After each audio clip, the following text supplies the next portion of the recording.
The second book of Chronicles. 2 Chronicles, chapter 1. Solomon, son of David, established himself firmly over his kingdom, for the Lord his God was with him, and made him exceedingly great. Then Solomon spoke to all Israel, to the commanders of thousands and commanders of hundreds, to the judges and to all the leaders in Israel, the heads of families. And Solomon and the whole assembly went to the high place at Gibeon, for God's tent of meeting was there, which Moses the Lord's servant had made in the wilderness. Now David had brought up the ark of God from Kiriath-Jearim to the place he had prepared for it, because he had pitched a tent for it in Jerusalem. But the bronze altar that Bezalel, son of Uri, son of Hur, had made, was in Gibeon in front of the tabernacle of the Lord. So Solomon and the assembly inquired of him there. Solomon went up to the bronze altar before the Lord in the tent of meeting, and offered 1,000 burnt offerings on it. That night God appeared to Solomon and said to him, "Ask for whatever you want me to give you." Solomon answered God, "You have shown great kindness to David my father, and have made me king in his place. Now, Lord God, let your promise to my father David be confirmed, for you have made me king over a people who are as numerous as the dust of the earth. Give me wisdom and knowledge, that I may lead this people, for who is able to govern this great people of yours?" God said to Solomon, "Since this is your heart's desire, and you have not asked for wealth, possessions, or honor, nor for the death of your enemies, and since you have not asked for a long life, but for wisdom and knowledge to govern my people, over whom I have made you king, therefore wisdom and knowledge will be given you. And I will also give you wealth, possessions, and honor, such as no king who was before you ever had, and none after you will have." Then Solomon went to Jerusalem from the high place at Gibeon, from before the tent of meeting, and he reigned over Israel. Solomon accumulated chariots and horses. He had 1,400 chariots and 12,000 horses, which he kept in the chariot cities, and also with him in Jerusalem. The king made silver and gold as common in Jerusalem as stones, and cedar as plentiful as sycamore fig trees in the foothills. Solomon's horses were imported from Egypt and from Kue. The royal merchants purchased them from Kue at the current price. They imported a chariot from Egypt for 600 shekels of silver, and a horse for 150. They also exported them to all the kings of the Hittites and of the Arameans. 2 Chronicles chapter 2. Solomon gave orders to build a temple for the name of the Lord, and a royal palace for himself. He conscripted 70,000 men as carriers, and 80,000 as stone-cutters in the hills, and 3,600 as foremen over them. Solomon sent this message to Hiram, king of Tyre. "Send me cedar logs, as you did for my father David, when you sent him cedar to build a palace to live in. Now I am about to build a temple for the name of the Lord my God, and to dedicate it to him for burning fragrant incense before him, for setting out the consecrated bread regularly, and for making burnt offerings every morning and evening, and on the Sabbaths, at the new moons, and at the appointed festivals of the Lord our God. This is a lasting ordinance for Israel. The temple I'm going to build will be great, because our God is greater than all other gods.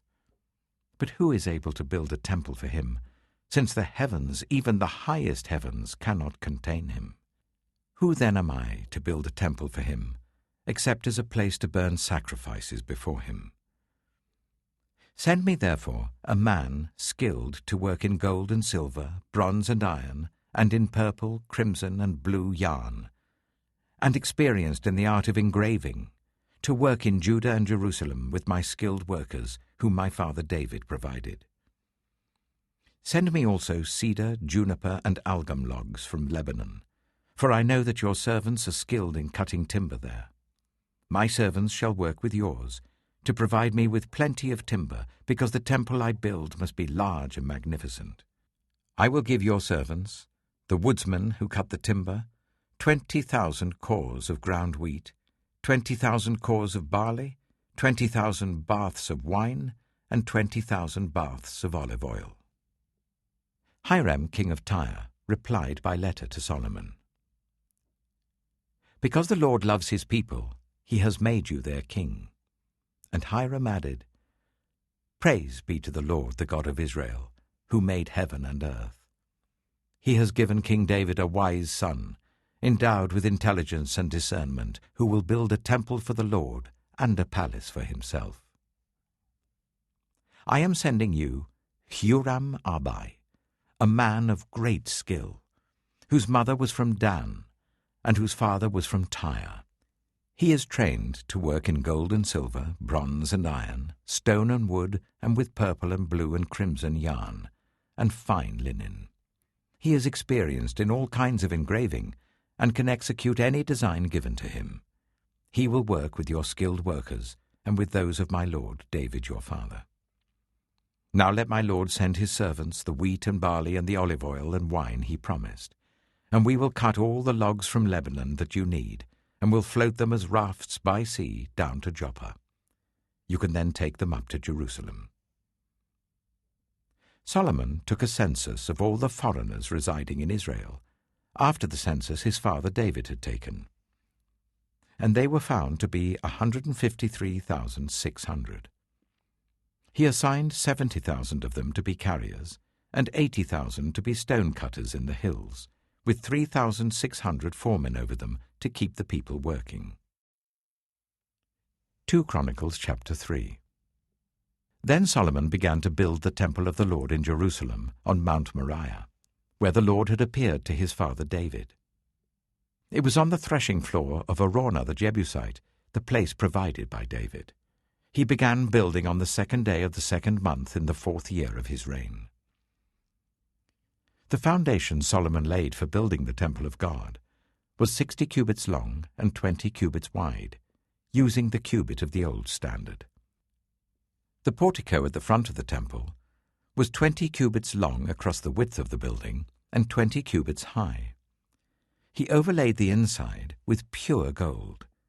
He panelled the main hall with juniper, and covered it with fine gold and decorated it with palm tree and chain designs. He adorned the temple with precious stones, and the gold he used was gold of Parvaim. He overlaid the ceiling beams, door frames, walls, and doors of the temple with gold, and he carved cherubim on the walls. He built the most holy place, its length corresponding to the width of the temple, 20 cubits long and 20 cubits wide. He overlaid the inside with 600 talents of fine gold. The gold nails weighed 50 shekels. He also overlaid the upper parts with gold. For the most holy place, he made a pair of sculptured cherubim and overlaid them with gold. The total wingspan of the cherubim was 20 cubits. One wing of the first cherub was 5 cubits long and touched the temple wall, while its other wing, also 5 cubits long, touched the wing of the other cherub. Similarly, one wing of the second cherub was 5 cubits long and touched the other temple wall, and its other wing, also 5 cubits long, touched the wing of the first cherub. The wings of these cherubim extended 20 cubits. They stood on their feet, facing the main hall. He made the curtain of blue, purple, and crimson yarn and fine linen, with cherubim worked into it. For the front of the temple, he made 2 pillars, which together were 35 cubits long, each with a capital 5 cubits high. He made interwoven chains and put them on top of the pillars. He also made 100 pomegranates and attached them to the chains. He erected the pillars in the front of the temple, one to the south and one to the north. The one to the south he named Jachin, and the one to the north Boaz. 2 Chronicles chapter 4.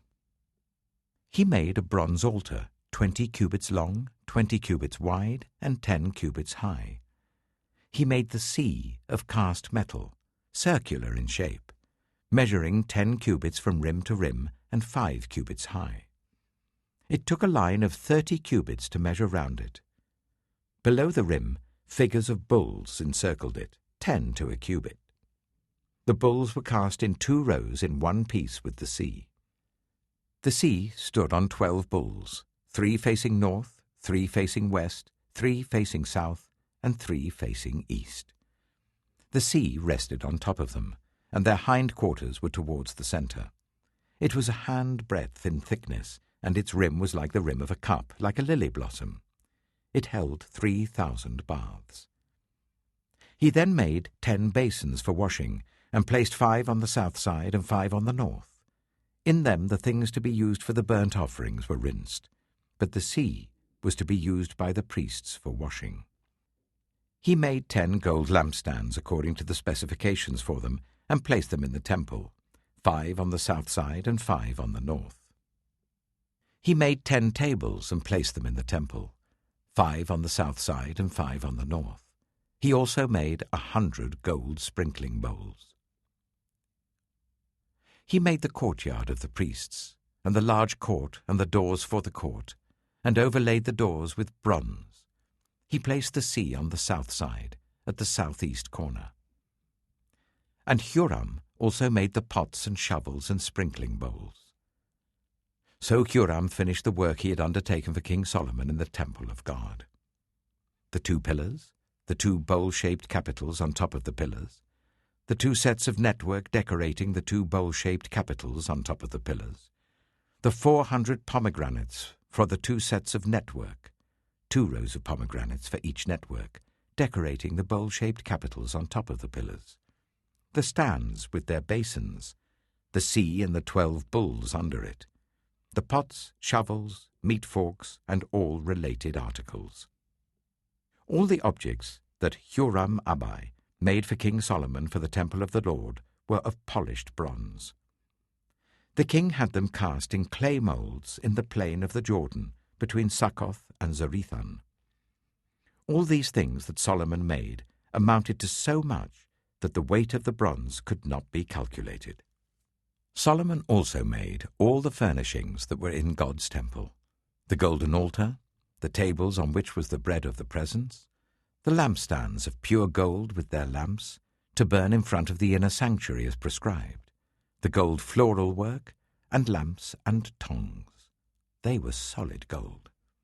The pure gold wick trimmers, sprinkling bowls, dishes, and censers, and the gold doors of the temple, the inner doors to the most holy place, and the doors of the main hall. 2 Chronicles chapter 5. When all the work Solomon had done for the temple of the Lord was finished, he brought in the things his father David had dedicated, the silver and gold and all the furnishings, and he placed them in the treasuries of God's temple. Then Solomon summoned to Jerusalem the elders of Israel, all the heads of the tribes and the chiefs of the Israelite families, to bring up the ark of the Lord's covenant from Zion, the city of David.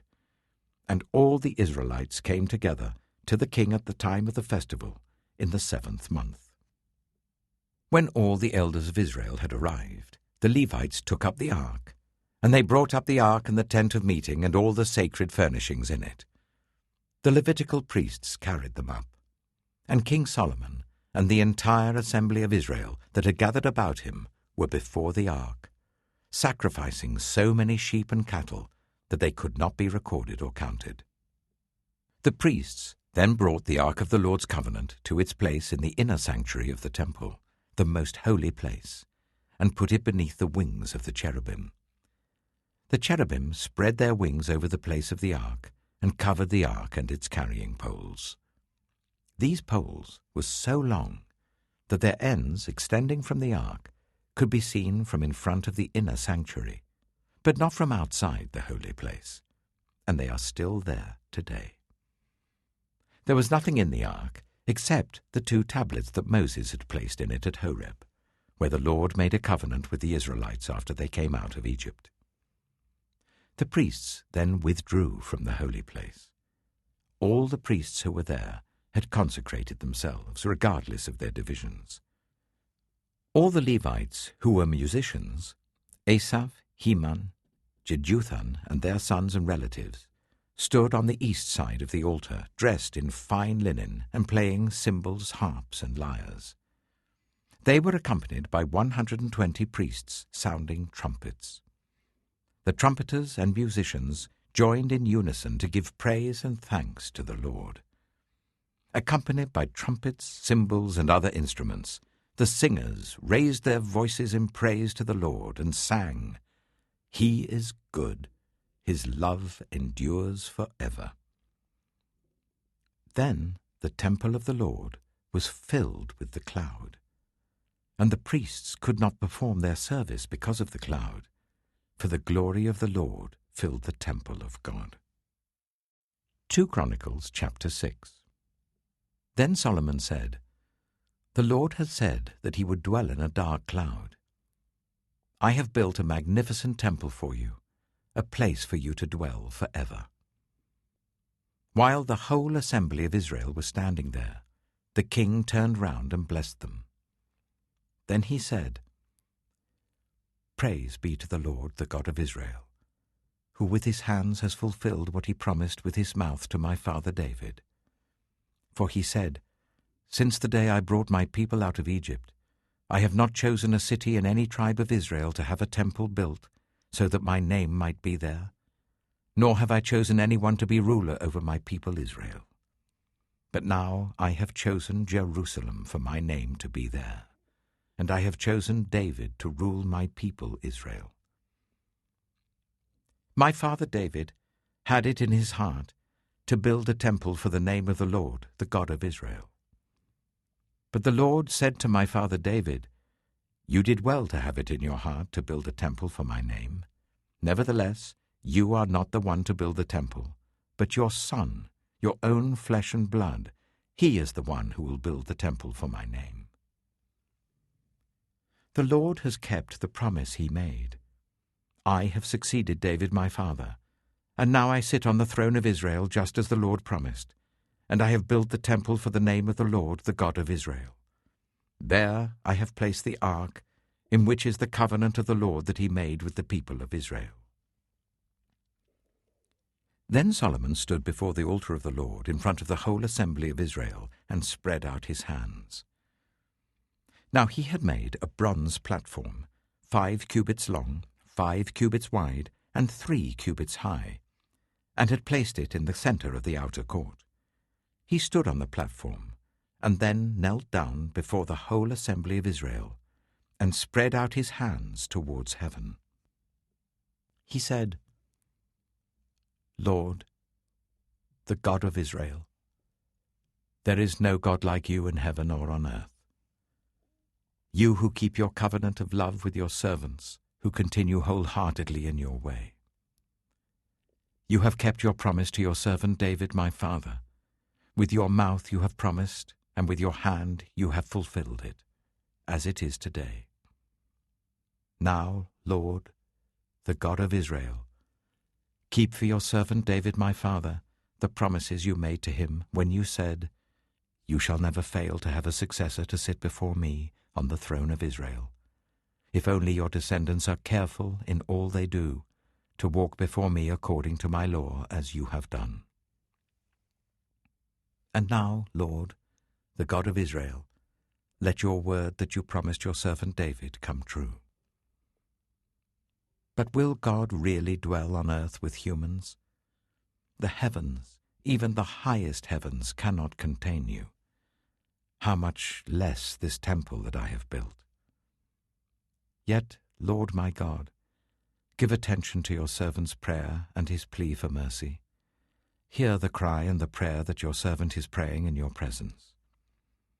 May your eyes be open towards this temple day and night, this place of which you said you would put your name there.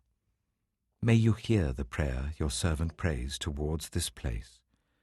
Hear the supplications of your servant and of your people Israel when they pray towards this place. Hear from heaven, your dwelling place, and when you hear, forgive. When anyone wrongs their neighbor and is required to take an oath, and they come and swear the oath before your altar in this temple, then hear from heaven and act. Judge between your servants, condemning the guilty and bringing down on their heads what they have done, and vindicating the innocent by treating them in accordance with their innocence. When your people Israel have been defeated by an enemy because they have sinned against you, and when they turn back and give praise to your name, praying and making supplication before you in this temple, then hear from heaven, and forgive the sin of your people Israel, and bring them back to the land you gave to them and their ancestors. When the heavens are shut up, and there is no rain because your people have sinned against you, and when they pray towards this place and give praise to your name, and turn from their sin because you have afflicted them, then hear from heaven, and forgive the sin of your servants, your people Israel. Teach them the right way to live, and send rain on the land that you gave your people for an inheritance. When famine or plague comes to the land, or blight or mildew, locusts or grasshoppers, or when enemies besiege them in any of their cities, whatever disaster or disease may come, and when a prayer or plea is made by anyone among your people Israel, being aware of their afflictions and pains, and spreading out their hands towards this temple, then hear from heaven, your dwelling place. Forgive and deal with everyone according to all they do, since you know their hearts, for you alone know the human heart, so that they will fear you and walk in obedience to you all the time they live in the land that you gave our ancestors. As for the foreigner, who does not belong to your people Israel, but has come from a distant land because of your great name and your mighty hand and your outstretched arm, when they come and pray towards this temple, then hear from heaven, your dwelling place. Do whatever the foreigner asks of you, so that all the peoples of the earth may know your name and fear you, as do your own people Israel, and may know that this house that I have built bears your name. When your people go to war against their enemies, wherever you send them, and when they pray to you towards this city you have chosen, and the temple I have built for your name, then hear from heaven their prayer and their plea, and uphold their cause. When they sin against you, for there is no one who does not sin, and you become angry with them and give them over to the enemy, who takes them captive to a land far away or near, and if they have a change of heart in the land where they are held captive, and repent, and plead with you in the land of their captivity, and say, "We have sinned, we have done wrong, and acted wickedly," and if they turn back to you with all their heart and soul in the land of their captivity where they were taken, and pray towards the land that you gave their ancestors, towards the city you have chosen, and towards the temple that I have built for your name, then from heaven, your dwelling place, hear their prayer and their pleas, and uphold their cause, and forgive your people who have sinned against you. Now, my God, may your eyes be open and your ears attentive to the prayers offered in this place. Now arise, Lord God, and come to your resting place, you and the ark of your might. May your priests, Lord God, be clothed with salvation. May your faithful people rejoice in your goodness. Lord God, do not reject your anointed one. Remember the great love promised to David, your servant. 2 Chronicles chapter 7. When Solomon finished praying, fire came down from heaven and consumed the burnt offering and the sacrifices, and the glory of the Lord filled the temple. The priests could not enter the temple of the Lord, because the glory of the Lord filled it. When all the Israelites saw the fire coming down, and the glory of the Lord above the temple, they knelt on the pavement with their faces to the ground, and they worshipped and gave thanks to the Lord, saying, "He is good. His love endures forever." Then the king and all the people offered sacrifices before the Lord. And King Solomon offered a sacrifice of 22,000 head of cattle and 120,000 sheep and goats. So the king and all the people dedicated the temple of God.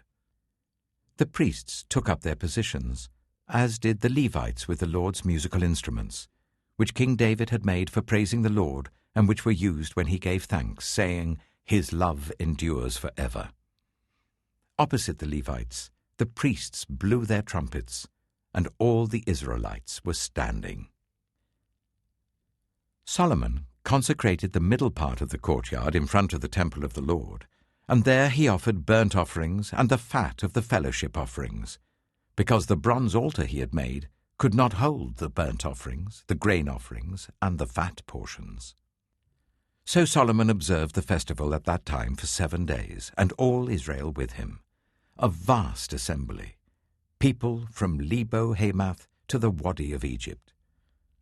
On the 8th day they held an assembly, for they had celebrated the dedication of the altar for 7 days, and the festival for 7 days more. On the 23rd day of the 7th month he sent the people to their homes, joyful and glad in heart, for the good things the Lord had done for David and Solomon, and for his people Israel. When Solomon had finished the temple of the Lord and the royal palace, and had succeeded in carrying out all he had in mind to do in the temple of the Lord and in his own palace, the Lord appeared to him at night and said, "I have heard your prayer, and have chosen this place for myself as a temple for sacrifices. When I shut up the heavens so that there is no rain, or command locusts to devour the land, or send a plague among my people, if my people, who are called by my name, will humble themselves and pray, and seek my face and turn from their wicked ways, then I will hear from heaven, and I will forgive their sin, and will heal their land. Now my eyes will be open and my ears attentive to the prayers offered in this place. I have chosen and consecrated this temple, so that my name may be there forever.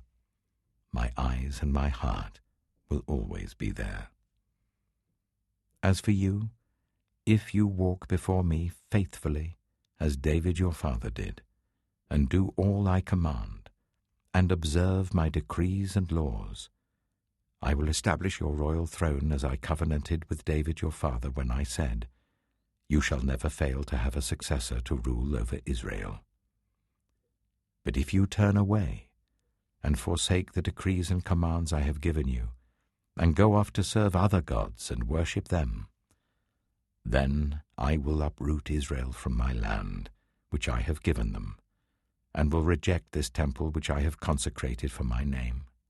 I will make it a byword and an object of ridicule among all peoples. This temple will become a heap of rubble. All who pass by will be appalled and say, 'Why has the Lord done such a thing to this land and to this temple?' People will answer, 'Because they have forsaken the Lord, the God of their ancestors, who brought them out of Egypt, and have embraced other gods, worshipping and serving them.' That is why he brought all this disaster on them." 2 Chronicles chapter 8. At the end of 20 years, during which Solomon built the temple of the Lord and his own palace, Solomon rebuilt the villages that Hiram had given him and settled Israelites in them. Solomon then went to Hamath Zobah and captured it. He also built up Tadmor in the desert and all the store cities he had built in Hamath. He rebuilt Upper Beth-horon and Lower Beth-horon as fortified cities, with walls and with gates and bars, as well as Baalath and all his store cities, and all the cities for his chariots and for his horses. Whatever he desired to build in Jerusalem, in Lebanon, and throughout all the territory that he ruled. There were still people left from the Hittites, Amorites, Perizzites, Hivites, and Jebusites. These people were not Israelites. Solomon conscripted the descendants of all these people remaining in the land, whom the Israelites had not destroyed, to serve as slave labor, as it is to this day. But Solomon did not make slaves of the Israelites for his work. They were his fighting men, commanders of his captains, and commanders of his chariots and charioteers. They were also King Solomon's chief officials, 250 officials supervising the men. Solomon brought Pharaoh's daughter up from the city of David to the palace he had built for her, for he said, "My wife must not live in the palace of King David of Israel, because the places the ark of the Lord has entered are holy." On the altar of the Lord that he built in front of the portico, Solomon sacrificed burnt offerings to the Lord, according to the daily requirements for offerings commanded by Moses for the Sabbaths, the new moons, and the 3 annual festivals, the festival of unleavened bread, the festival of weeks, and the festival of tabernacles. In keeping with the ordinance of his father David, he appointed the divisions of the priests for their duties, and the Levites to lead the praise and to assist the priests according to each day's requirement. He also appointed the gatekeepers by divisions for the various gates, because this was what David the man of God had ordered. They did not deviate from the king's commands to the priests or to the Levites in any matter, including that of the treasuries. All Solomon's work was carried out, from the day the foundation of the temple of the Lord was laid until its completion. So the temple of the Lord was finished. Then Solomon went to Ezion-Geber and Elath on the coast of Edom. And Hiram sent him ships commanded by his own men, sailors who knew the sea. These, with Solomon's men, sailed to Ophir and brought back 450 talents of gold, which they delivered to King Solomon. 2 Chronicles chapter 9.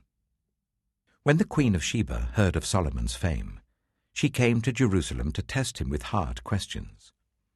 Arriving with a very great caravan, with camels carrying spices, large quantities of gold and precious stones, she came to Solomon and talked with him about all she had on her mind.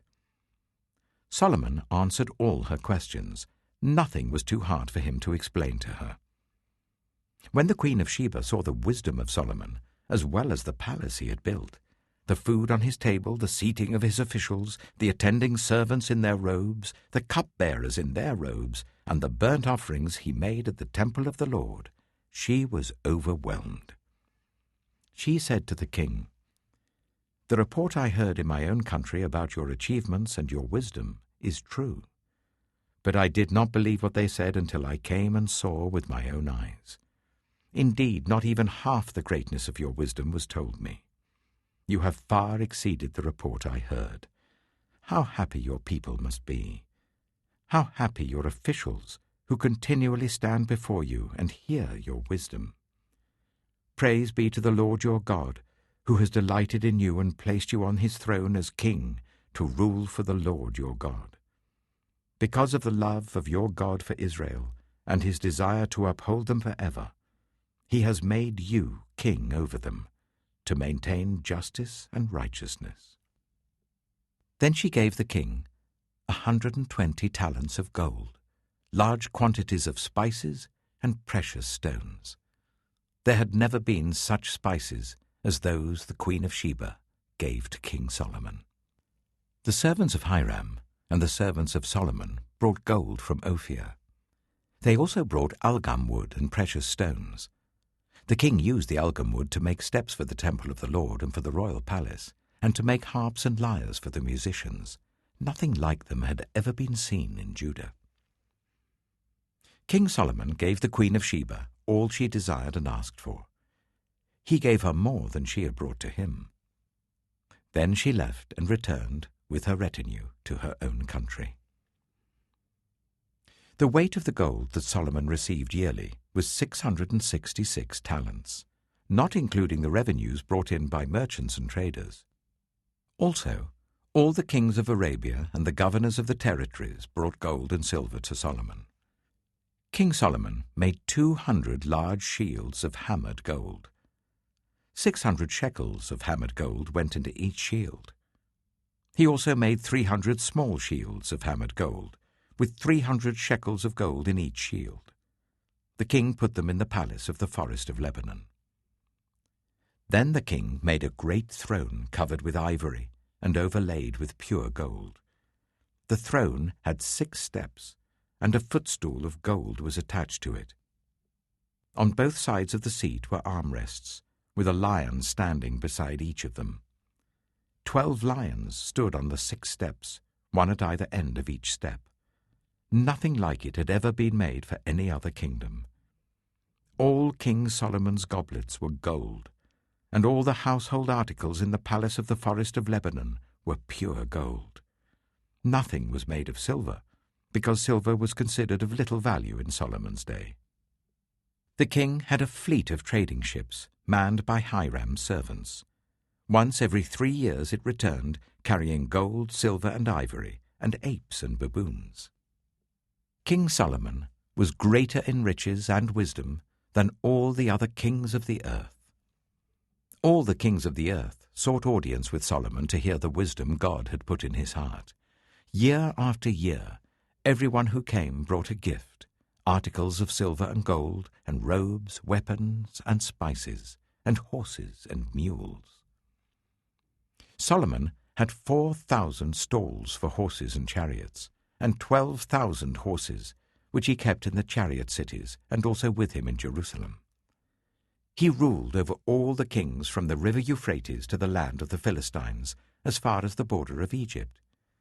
The king made silver as common in Jerusalem as stones, and cedar as plentiful as sycamore fig trees in the foothills. Solomon's horses were imported from Egypt and from all other countries. As for the other events of Solomon's reign, from beginning to end, are they not written in the records of Nathan the prophet, in the prophecy of Ahijah the Shilonite, and in the visions of Iddo the seer concerning Jeroboam son of Nebat? Solomon reigned in Jerusalem over all Israel for 40 years. Then he rested with his ancestors and was buried in the city of David his father. And Rehoboam his son succeeded him as king. 2 Chronicles chapter 10. Rehoboam went to Shechem, for all Israel had gone there to make him king. When Jeroboam son of Nebat heard this, he was in Egypt where he had fled from King Solomon. He returned from Egypt. So they sent for Jeroboam. And he and all Israel went to Rehoboam and said to him, "Your father put a heavy yoke on us, but now lighten the harsh labor and the heavy yoke he put on us, and we will serve you." Rehoboam answered, "Come back to me in 3 days." So the people went away. Then King Rehoboam consulted the elders who had served his father Solomon during his lifetime. "How would you advise me to answer these people?" he asked. They replied, "If you will be kind to these people and please them and give them a favorable answer, they will always be your servants." But Rehoboam rejected the advice the elders gave him and consulted the young men who had grown up with him and who were serving him. He asked them, "What is your advice? How should we answer these people who say to me, 'Lighten the yoke your father put on us'?" The young men who had grown up with him replied, "The people have said to you, 'Your father put a heavy yoke on us, but make our yoke lighter.' Now tell them, 'My little finger is thicker than my father's waist. My father laid on you a heavy yoke. I will make it even heavier. My father scourged you with whips. I will scourge you with scorpions." 3 days later, Jeroboam and all the people returned to Rehoboam as the king had said, "Come back to me in 3 days." The king answered them harshly, rejecting the advice of the elders. He followed the advice of the young men and said, "My father made your yoke heavy. I will make it even heavier. My father scourged you with whips. I will scourge you with scorpions." So the king did not listen to the people, for this turn of events was from God, to fulfill the word that the Lord had spoken to Jeroboam son of Nebat through Ahijah the Shilonite. When all Israel saw that the king refused to listen to them, they answered the king, "What share do we have in David? What part in Jesse's son? To your tents, Israel. Look after your own house, David." So all the Israelites went home. But as for the Israelites who were living in the towns of Judah, Rehoboam still ruled over them. King Rehoboam sent out Adoniram, who was in charge of forced labor. But the Israelites stoned him to death. King Rehoboam, however, managed to get into his chariot and escape to Jerusalem. So Israel has been in rebellion against the house of David to this day. 2 Chronicles chapter 11. When Rehoboam arrived in Jerusalem, he mustered Judah and Benjamin, 180,000 able young men, to go to war against Israel and to regain the kingdom for Rehoboam. But this word of the Lord came to Shemaiah the man of God. Say to Rehoboam, son of Solomon, king of Judah, and to all Israel in Judah and Benjamin, this is what the Lord says. Do not go up to fight against your fellow Israelites. Go home, every one of you, for this is my doing. So they obeyed the words of the Lord and turned back from marching against Jeroboam. Rehoboam lived in Jerusalem and built up towns for defense in Judah: Bethlehem, Etam, Tekoa, Bethzur, Soko, Adullam, Gath, Marisha, Ziph, Adoraim, Lachish, Azekah, Zorah, Ajalon, and Hebron. These were fortified cities in Judah and Benjamin. He strengthened their defences and put commanders in them, with supplies of food, olive oil, and wine. He put shields and spears in all the cities and made them very strong. So Judah and Benjamin were his. The priests and Levites from all their districts throughout Israel sided with him. The Levites even abandoned their pasture lands and property and came to Judah and Jerusalem, because Jeroboam and his sons had rejected them as priests of the Lord, when he appointed his own priests for the high places and for the goat and calf idols he had made. Those from every tribe of Israel, who set their hearts on seeking the Lord, the God of Israel, followed the Levites to Jerusalem to offer sacrifices to the Lord, the God of their ancestors. They strengthened the kingdom of Judah and supported Rehoboam, son of Solomon, for 3 years, following the ways of David and Solomon during this time.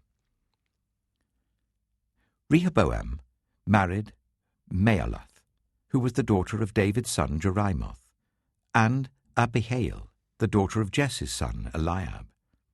She bore him sons, Jeush, Shemariah, and Zaham. Then he married Maacah, daughter of Absalom, who bore him Abijah, Attai, Ziza, and Shelomith.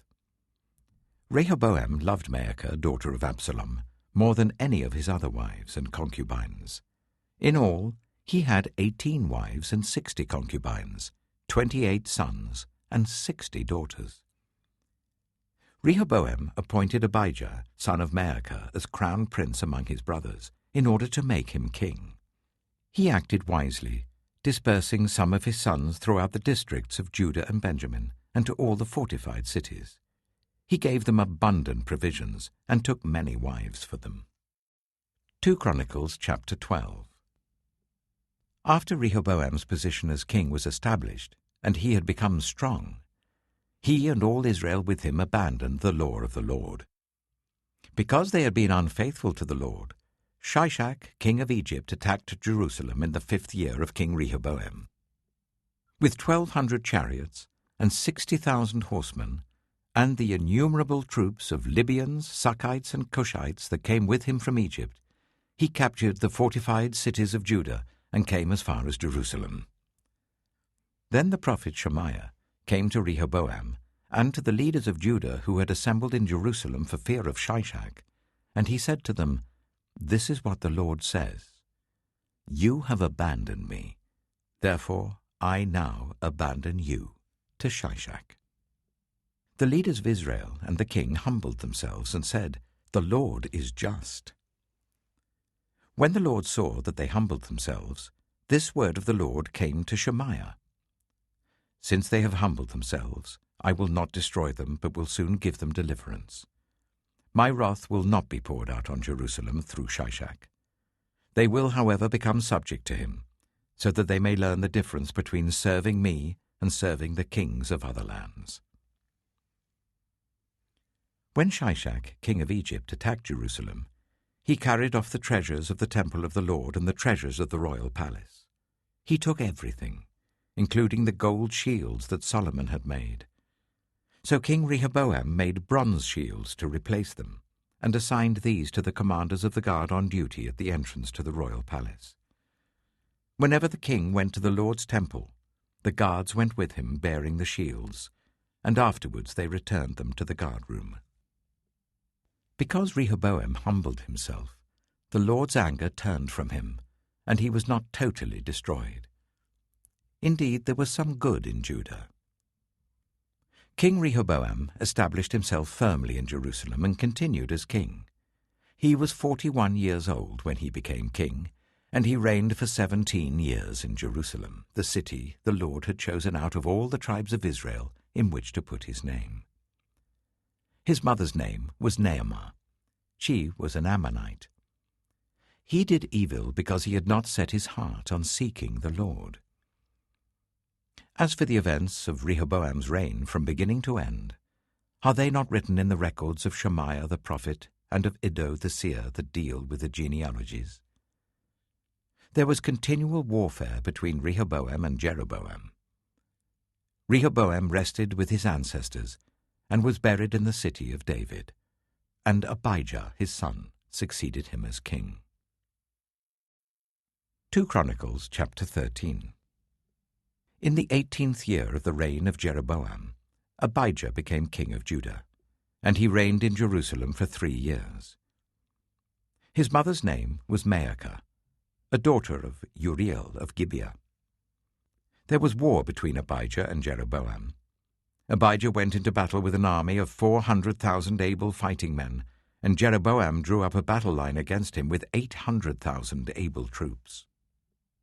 Abijah stood on Mount Zemaraim, in the hill country of Ephraim, and said, "Jeroboam and all Israel, listen to me. Don't you know that the Lord, the God of Israel, has given the kingship of Israel to David and his descendants forever by a covenant of salt?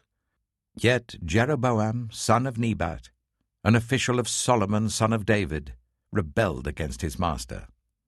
Some worthless scoundrels gathered around him and opposed Rehoboam, son of Solomon, when he was young and indecisive and not strong enough to resist them. And now you plan to resist the kingdom of the Lord, which is in the hands of David's descendants. You are indeed a vast army, and have with you the golden calves that Jeroboam made to be your gods. But didn't you drive out the priests of the Lord, the sons of Aaron and the Levites, and make priests of your own as the peoples of other lands do? Whoever comes to consecrate himself with a young bull and 7 rams may become a priest of what are not gods. As for us, the Lord is our God, and we have not forsaken him. The priests who serve the Lord are sons of Aaron, and the Levites assist them. Every morning and evening they present burnt offerings and fragrant incense to the Lord. They set out the bread on the ceremonially clean table and light the lamps on the gold lampstand every evening. We are observing the requirements of the Lord our God. But you have forsaken him. God is with us. He is our leader. His priests with their trumpets will sound the battle cry against you. People of Israel, do not fight against the Lord, the God of your ancestors, for you will not succeed." Now Jeroboam had sent troops round to the rear, so that while he was in front of Judah, the ambush was behind them. Judah turned and saw that they were being attacked at both front and rear. Then they cried out to the Lord. The priests blew their trumpets, and the men of Judah raised the battle cry. At the sound of their battle cry, God routed Jeroboam and all Israel before Abijah and Judah. The Israelites fled before Judah, and God delivered them into their hands. Abijah and his troops inflicted heavy losses on them, so that there were 500,000 casualties among Israel's able men. The Israelites were subdued on that occasion, and the people of Judah were victorious because they relied on the Lord, the God of their ancestors. Abijah pursued Jeroboam, and took from him the towns of Bethel, Jeshanah, and Ephron, with their surrounding villages. Jeroboam did not regain power during the time of Abijah, and the Lord struck him down, and he died. But Abijah grew in strength. He married 14 wives, and had 22 sons and 16 daughters. The other events of Abijah's reign, what he did and what he said, are written in the annotations of the prophet Iddo. 2 Chronicles, chapter 14. And Abijah rested with his ancestors, and was buried in the city of David. Asa his son succeeded him as king, and in his days the country was at peace for 10 years. Asa did what was good and right in the eyes of the Lord his God. He removed the foreign altars and the high places, smashed the sacred stones, and cut down the Asherah poles.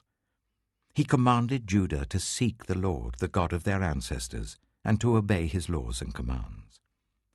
He removed the high places and incense altars in every town in Judah, and the kingdom was at peace under him.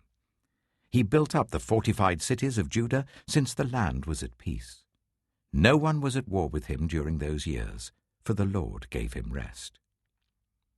"Let us build up these towns," he said to Judah, "and put walls around them, with towers, gates, and bars.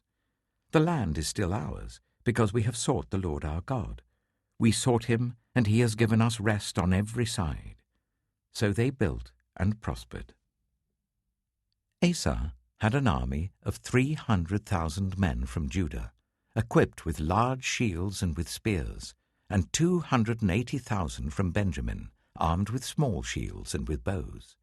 All these were brave fighting men. Zerah, the Cushite, marched out against them with an army of thousands upon thousands and 300 chariots, and came as far as Mareshah. Asa went out to meet him, and they took up battle positions in the valley of Zephathah near Mareshah. Then Asa called to the Lord his God and said, "Lord, there is no one like you to help the powerless against the mighty. Help us, Lord our God, for we rely on you, and in your name we have come against this vast army. Lord, you are our God. Do not let mere mortals prevail against you." The Lord struck down the Cushites before Asa and Judah. The Cushites fled, and Asa and his army pursued them as far as Jerah. Such a great number of Cushites fell that they could not recover. They were crushed before the Lord and his forces. The men of Judah carried off a large amount of plunder. They destroyed all the villages around Jerah, for the terror of the Lord had fallen on them. They looted all these villages, since there was much plunder there. They also attacked the camps of the herdsmen and carried off droves of sheep and goats and camels. Then they returned to Jerusalem. 2 Chronicles, chapter 15. The Spirit of God came on Azariah, son of Oded.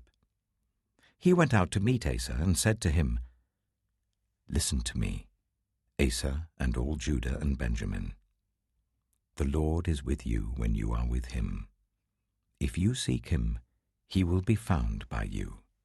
But if you forsake him, he will forsake you." For a long time Israel was without the true God, without a priest to teach, and without the law. But in their distress they turned to the Lord, the God of Israel, and sought him, and he was found by them. In those days it was not safe to travel about, for all the inhabitants of the lands were in great turmoil. One nation was being crushed by another, and one city by another, because God was troubling them with every kind of distress. But as for you, be strong and do not give up, for your work will be rewarded. When Asa heard these words, and the prophecy of Azariah, son of Oded the prophet, he took courage. He removed the detestable idols from the whole land of Judah and Benjamin, and from the towns he had captured in the hills of Ephraim. He repaired the altar of the Lord that was in front of the portico of the Lord's temple. Then he assembled all Judah and Benjamin and the people from Ephraim, Manasseh, and Simeon, who had settled among them, for large numbers had come over to him from Israel when they saw that the Lord his God was with him. They assembled at Jerusalem in the 3rd month of the 15th year of Asa's reign. At that time they sacrificed to the Lord 700 head of cattle and 7,000 sheep and goats from the plunder they had brought back.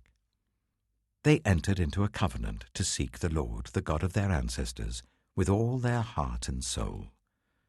All who would not seek the Lord, the God of Israel, were to be put to death, whether small or great, man or woman. They took an oath to the Lord with loud acclamation, with shouting, and with trumpets and horns. All Judah rejoiced about the oath, because they had sworn it wholeheartedly. They sought God eagerly, and he was found by them. So the Lord gave them rest on every side. King Asa also deposed his grandmother Maacah from her position as queen mother, because she had made a repulsive image for the worship of Asherah. Asa cut it down, broke it up, and burned it in the Kidron Valley. Although he did not remove the high places from Israel, Asa's heart was fully committed to the Lord all his life. He brought into the temple of God the silver and gold and the articles that he and his father had dedicated. There was no more war until the 35th year of Asa's reign. 2 Chronicles, chapter 16. In the 36th year of Asa's reign, Baasha, king of Israel, went up against Judah and fortified Ramah to prevent anyone from leaving or entering the territory of Asa, king of Judah. Asa then took the silver and gold out of the treasuries of the Lord's temple and of his own palace, and sent it to Ben-Hadad, king of Aram, who was ruling in Damascus. "Let there be a treaty between me and you," he said, "as there was between my father and your father. See, I am sending you silver and gold. Now break your treaty with Baasha, king of Israel, so that he will withdraw from me."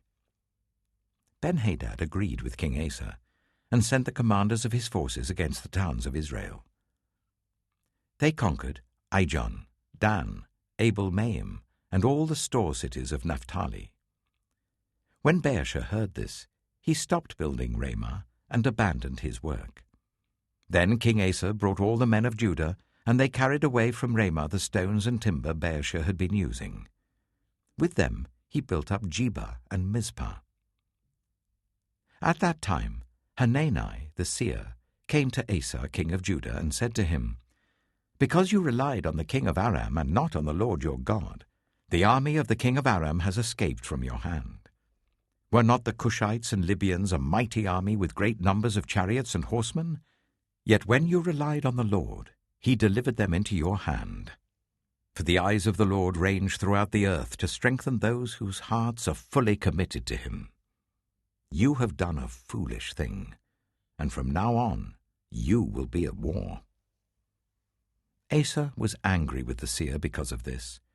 He was so enraged that he put him in prison. At the same time, Asa brutally oppressed some of the people. The events of Asa's reign from beginning to end are written in the book of the kings of Judah and Israel. In the 39th year of his reign, Asa was afflicted with a disease in his feet. Though his disease was severe, even in his illness he did not seek help from the Lord, but only from the doctors. Then, in the 41st year of his reign, Asa died and rested with his ancestors. They buried him in the tomb that he had cut out for himself in the city of David. They laid him on a bier covered with spices and various blended perfumes, and they made a huge fire in his honor. 2 Chronicles, chapter 17. Jehoshaphat his son succeeded him as king, and strengthened himself against Israel. He stationed troops in all the fortified cities of Judah, and put garrisons in Judah and in the towns of Ephraim that his father Asa had captured. The Lord was with Jehoshaphat, because he followed the ways of his father David before him. He did not consult the Baals, but sought the God of his father, and followed his commands rather than the practices of Israel. the Lord established the kingdom under his control. And all Judah brought gifts to Jehoshaphat, so that he had great wealth and honor. His heart was devoted to the ways of the Lord. Furthermore, he removed the high places and the Asherah poles from Judah. In the 3rd year of his reign, he sent his officials, Ben-Hail, Obadiah, Zechariah, Nathanael, and Micaiah, to teach in the towns of Judah. With them were certain Levites, Shemaiah, Nethaniah, Zebediah, Asahel, Shemiramoth, Jehonathan, Adonijah, Tobijah, and Tob-Adonijah, and the priests Elishama and Jehoram. They taught throughout Judah, taking with them the book of the law of the Lord. They went round to all the towns of Judah and taught the people. The fear of the Lord fell on all the kingdoms of the lands surrounding Judah, so that they did not go to war against Jehoshaphat. Some Philistines brought Jehoshaphat gifts and silver as tribute, and the Arabs brought him flocks, 7,700 rams and 7,700 goats. Jehoshaphat became more and more powerful. He built forts and store cities in Judah, and had large supplies in the towns of Judah. He also kept experienced fighting men in Jerusalem. Their enrollment by families was as follows. From Judah, commanders of units of 1,000, Adnah the commander with 300,000 fighting men. Next, Jehohanan the commander with 280,000. Next, Amasiah, son of Zichri, who volunteered himself for the service of the Lord with 200,000. From Benjamin, Eliada, a valiant soldier with 200,000 men armed with bows and shields. Next, Jehozabad, with 180,000 men armed for battle. These were the men who served the king, besides those he stationed in the fortified cities throughout Judah. 2 Chronicles chapter 18. Now Jehoshaphat had great wealth and honor, and he allied himself with Ahab by marriage. Some years later he went down to see Ahab in Samaria. Ahab slaughtered many sheep and cattle for him, and the people with him, and urged him to attack Ramoth-Gilead. Ahab, king of Israel, asked Jehoshaphat, king of Judah, "Will you go with me against Ramoth-Gilead?" Jehoshaphat replied, "I am as you are, and my people as your people. We will join you in the war." But Jehoshaphat also said to the king of Israel, "First seek the counsel of the Lord." So the king of Israel brought together the prophets, 400 men, and asked them, "Shall we go to war against Ramoth-Gilead, or shall I not?" "Go," they answered, "for God will give it into the king's hand." But Jehoshaphat asked, "Is there no longer a prophet of the Lord here, whom we can inquire of?" The king of Israel answered Jehoshaphat, "There is still one prophet through whom we can inquire of the Lord, but I hate him, because he never prophesies anything good about me, but always bad. He is Micaiah, son of Imlah." "The king should not say such a thing," Jehoshaphat replied. So the king of Israel called one of his officials and said, "Bring Micaiah, son of Imlah, at once." Dressed in their royal robes, the king of Israel and Jehoshaphat, king of Judah, were sitting on their thrones at the threshing floor by the entrance of the gate of Samaria, with all the prophets prophesying before them. Now Zedekiah, son of Kenaniah, had made iron horns, and he declared, "This is what the Lord says. With these you will gore the Arameans until they are destroyed." All the other prophets were prophesying the same thing. "Attack Ramoth-Gilead and be victorious," they said, "for the Lord will give it into the king's hand." The messenger who had gone to summon Micaiah said to him, "Look, the other prophets without exception are predicting success for the king. Let your word agree with theirs and speak favorably." But Micaiah said, "As surely as the Lord lives, I can tell him only what my God says." When he arrived, the king asked him, "Micaiah, shall we go to war against Ramoth-Gilead, or shall I not?" "Attack and be victorious," he answered, "for they will be given into your hand." The king said to him, "How many times must I make you swear to tell me nothing but the truth in the name of the Lord?" Then Micaiah answered, "I saw all Israel scattered on the hills like sheep without a shepherd. And the Lord said, 'These people have no master. Let each one go home in peace.'"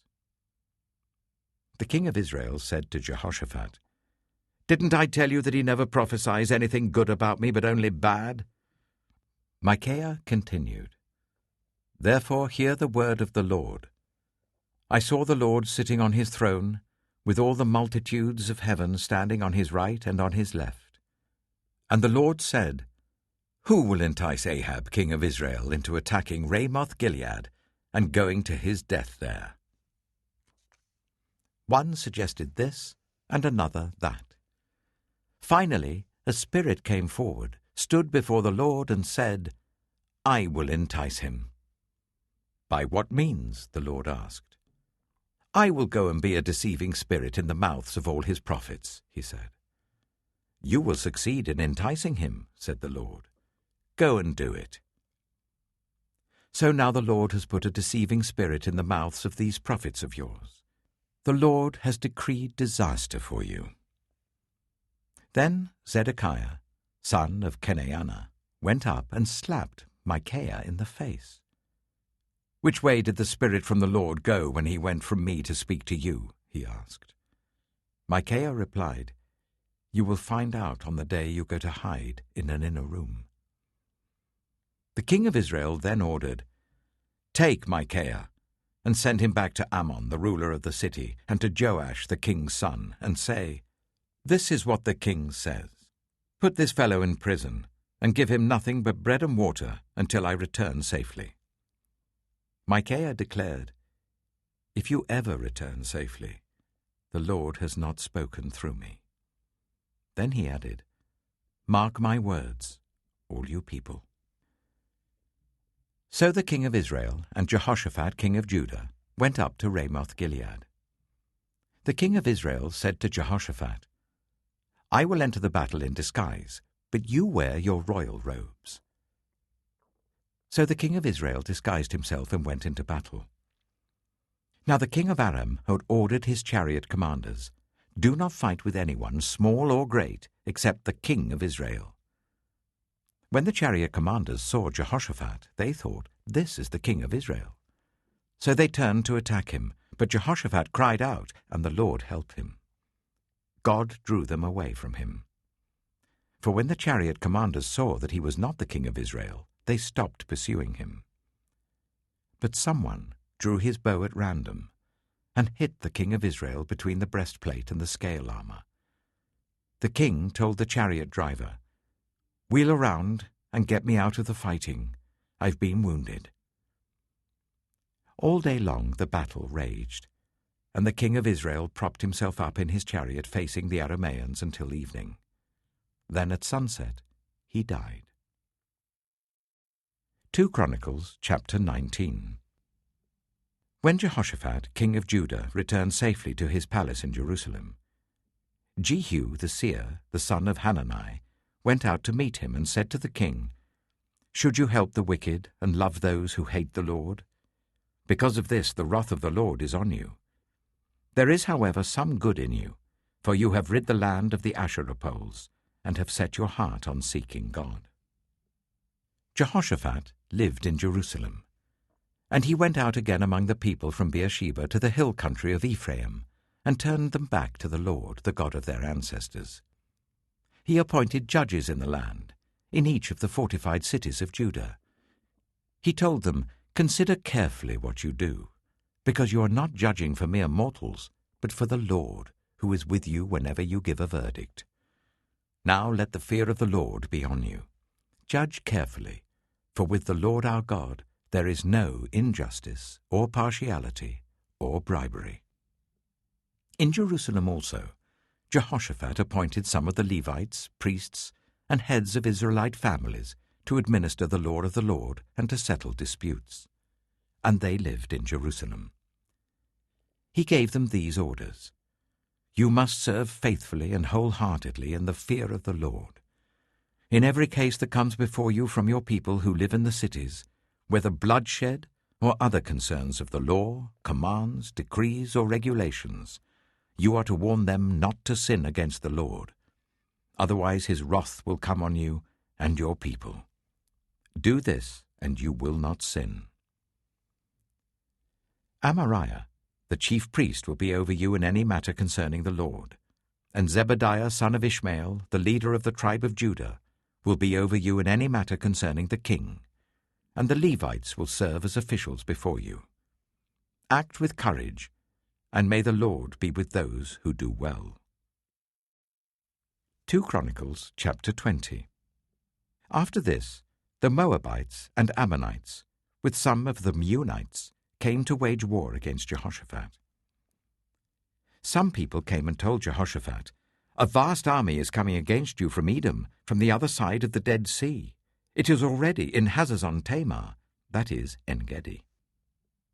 Alarmed, Jehoshaphat resolved to inquire of the Lord, and he proclaimed a fast for all Judah. The people of Judah came together to seek help from the Lord. Indeed, they came from every town in Judah to seek him. Then Jehoshaphat stood up in the assembly of Judah and Jerusalem, at the temple of the Lord in the front of the new courtyard, and said, "Lord, the God of our ancestors, are you not the God who is in heaven? You rule over all the kingdoms of the nations. Power and might are in your hand, and no one can withstand you. Our God, did you not drive out the inhabitants of this land before your people Israel, and give it forever to the descendants of Abraham your friend? They have lived in it, and have built in it a sanctuary for your name, saying, 'If calamity comes upon us, whether the sword of judgment, or plague, or famine, we will stand in your presence before this temple that bears your name, and will cry out to you in our distress, and you will hear us and save us.' But now here are men from Ammon, Moab, and Mount Seir, whose territory you would not allow Israel to invade when they came from Egypt. So they turned away from them and did not destroy them. See how they are repaying us by coming to drive us out of the possession you gave us as an inheritance. Our God, will you not judge them? For we have no power to face this vast army that is attacking us. We do not know what to do, but our eyes are on you." All the men of Judah, with their wives and children and little ones, stood there before the Lord. Then the Spirit of the Lord came on Jahaziel, son of Zechariah, the son of Benaiah, the son of Jeiel, the son of Mattaniah, a Levite, and descendant of Asaph, as he stood in the assembly. He said, "Listen, King Jehoshaphat and all who live in Judah and Jerusalem. This is what the Lord says to you. Do not be afraid or discouraged because of this vast army, for the battle is not yours but God's. Tomorrow march down against them. They will be climbing up by the pass of Ziz, and you will find them at the end of the gorge in the desert of Jeruel. You will not have to fight this battle.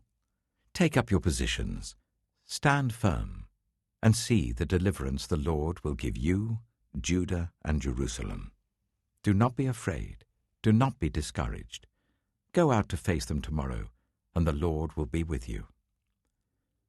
Jehoshaphat bowed down with his face to the ground, and all the people of Judah and Jerusalem fell down in worship before the Lord. Then some Levites from the Kohathites and Korahites stood up and praised the Lord, the God of Israel, with a very loud voice. Early in the morning they left for the desert of Tekoa. As they set out, Jehoshaphat stood and said, "Listen to me, Judah and the people of Jerusalem. Have faith in the Lord your God, and you will be upheld. Have faith in his prophets, and you will be successful." After consulting the people, Jehoshaphat appointed men to sing to the Lord and to praise him for the splendor of his holiness as they went out at the head of the army, saying, "Give thanks to the Lord, for his love endures forever." As they began to sing and praise, the Lord set ambushes against the men of Ammon and Moab and Mount Seir, who were invading Judah, and they were defeated. the Ammonites and Moabites rose up against the men from Mount Seir to destroy and annihilate them. After they finished slaughtering the men from Seir, they helped to destroy one another. When the men of Judah came to the place that overlooks the desert and looked towards the vast army, they saw only dead bodies lying on the ground. No one escaped.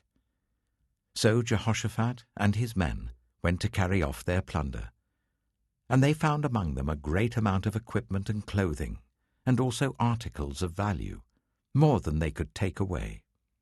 There was so much plunder that it took 3 days to collect it. On the 4th day they assembled in the valley of Barakah, where they praised the Lord. This is why it is called the valley of Barakah to this day. Then, led by Jehoshaphat, all the men of Judah and Jerusalem returned joyfully to Jerusalem, for the Lord had given them cause to rejoice over their enemies. They entered Jerusalem and went to the temple of the Lord with harps and lyres and trumpets.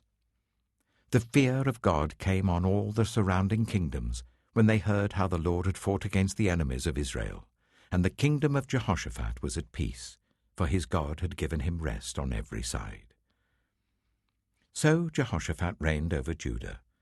He was 35 years old when he became king of Judah, and he reigned in Jerusalem for 25 years. His mother's name was Azubah, daughter of Shilhi. He followed the ways of his father Asa, and did not stray from them. He did what was right in the eyes of the Lord. The high places, however, were not removed, and the people still had not set their hearts on the God of their ancestors. The other events of Jehoshaphat's reign, from beginning to end, are written in the annals of Jehu, son of Hanani, which are recorded in the book of the kings of Israel. Later, Jehoshaphat, king of Judah, made an alliance with Ahaziah, king of Israel, whose ways were wicked. He agreed with him to construct a fleet of trading ships. After these were built at Ezion-Geber, Eleazar, son of Dodavahu of Mareshah, prophesied against Jehoshaphat, saying, "Because you have made an alliance with Ahaziah, the Lord will destroy what you have made." The ships were wrecked and were not able to set sail to trade. 2 Chronicles, chapter 21. Then Jehoshaphat rested with his ancestors, and was buried with them in the city of David. And Jehoram his son succeeded him as king. Jehoram's brothers, the sons of Jehoshaphat, were Azariah, Jehiel, Zechariah, Azariahu, Michael, and Shephatiah. All these were sons of Jehoshaphat, king of Israel. Their father had given them many gifts of silver and gold, and articles of value, as well as fortified cities in Judah. But he had given the kingdom to Jehoram, because he was his firstborn son. When Jehoram established himself firmly over his father's kingdom, he put all his brothers to the sword, along with some of the officials of Israel. Jehoram was 32 years old when he became king, and he reigned in Jerusalem for 8 years. He followed the ways of the kings of Israel, as the house of Ahab had done, for he married a daughter of Ahab. He did evil in the eyes of the Lord. Nevertheless, because of the covenant the Lord had made with David, the Lord was not willing to destroy the house of David. He had promised to maintain a lamp for him and his descendants forever. In the time of Jehoram, Edom rebelled against Judah and set up its own king. So Jehoram went there with his officers and all his chariots. The Edomites surrounded him and his chariot commanders, but he rose up and broke through by night. To this day, Edom has been in rebellion against Judah. Libnah revolted at the same time, because Jehoram had forsaken the Lord, the God of his ancestors. He had also built high places on the hills of Judah, and had caused the people of Jerusalem to prostitute themselves, and had led Judah astray. Jehoram received a letter from Elijah the prophet, which said, "This is what the Lord, the God of your father David, says. You have not followed the ways of your father Jehoshaphat, or of Asa, king of Judah. But you have followed the ways of the kings of Israel, and you have led Judah and the people of Jerusalem to prostitute themselves, just as the house of Ahab did. You have also murdered your own brothers, members of your own family, men who were better than you. So now the Lord is about to strike your people, your sons, your wives, and everything that is yours with a heavy blow. You yourself will be very ill with a lingering disease of the bowels, until the disease causes your bowels to come out. The Lord aroused against Jehoram the hostility of the Philistines and of the Arabs who lived near the Cushites. They attacked Judah, invaded it, and carried off all the goods found in the king's palace together with his sons and wives. Not a son was left to him, except Ahaziah the youngest. After all this, the Lord afflicted Jehoram with an incurable disease of the bowels. In the course of time, at the end of the 2nd year, his bowels came out because of the disease, and he died in great pain. His people made no funeral fire in his honor, as they had for his predecessors. Jehoram was 32 years old when he became king, and he reigned in Jerusalem for 8 years. He passed away to no one's regret, and was buried in the city of David, but not in the tombs of the kings. 2 Chronicles chapter 22. The people of Jerusalem made Ahaziah, Jehoram's youngest son, king in his place, since the raiders who came with the Arabs into the camp had killed all the older sons. So Ahaziah, son of Jehoram, king of Judah, began to reign. Ahaziah was 22 years old when he became king, and he reigned in Jerusalem for 1 year. His mother's name was Athaliah, a granddaughter of Omri. He too followed the ways of the house of Ahab, for his mother encouraged him to act wickedly. He did evil in the eyes of the Lord, as the house of Ahab had done, for after his father's death they became his advisers, to his undoing. He also followed their counsel when he went with Joram, son of Ahab, king of Israel, to wage war against Hazael, king of Aram, at Ramoth-Gilead. The Arameans wounded Joram, so he returned to Jezreel to recover from the wounds they had inflicted on him at Ramoth in his battle with Hazael, king of Aram. Then Ahaziah, son of Jehoram, king of Judah, went down to Jezreel to see Joram, son of Ahab, because he had been wounded. Through Ahaziah's visit to Joram, God brought about Ahaziah's downfall. When Ahaziah arrived, he went out with Joram to meet Jehu, son of Nimshi, whom the Lord had anointed to destroy the house of Ahab. While Jehu was executing judgment on the house of Ahab, he found the officials of Judah and the sons of Ahaziah's relatives, who had been attending Ahaziah, and he killed them. He then went in search of Ahaziah, and his men captured him while he was hiding in Samaria. He was brought to Jehu and put to death. They buried him, for they said he was a son of Jehoshaphat, who sought the Lord with all his heart. So there was no one in the house of Ahaziah powerful enough to retain the kingdom. When Athaliah, the mother of Ahaziah, saw that her son was dead, she proceeded to destroy the whole royal family of the house of Judah. But Jehosheba, the daughter of King Jehoram, took Joash, son of Ahaziah, and stole him away from among the royal princes who were about to be murdered, and put him and his nurse in a bedroom. Because Jehosheba, the daughter of King Jehoram, and wife of the priest Jehoiada, was Ahaziah's sister, she hid the child from Athaliah so that she could not kill him. He remained hidden with them at the temple of God for 6 years, while Athaliah ruled the land. 2 Chronicles chapter 23. In the 7th year, Jehoiada showed his strength. He made a covenant with the commanders of units of 100. Azariah, son of Jeroham, Ishmael, son of Jehohanan, Azariah, son of Obed, Maaseiah, son of Adiah, and Elishaphat, son of Zichri. They went throughout Judah and gathered the Levites and the heads of Israelite families from all the towns. When they came to Jerusalem, the whole assembly made a covenant with the king at the temple of God. Jehoiada said to them, "The king's son shall reign, as the Lord promised concerning the descendants of David. Now this is what you are to do.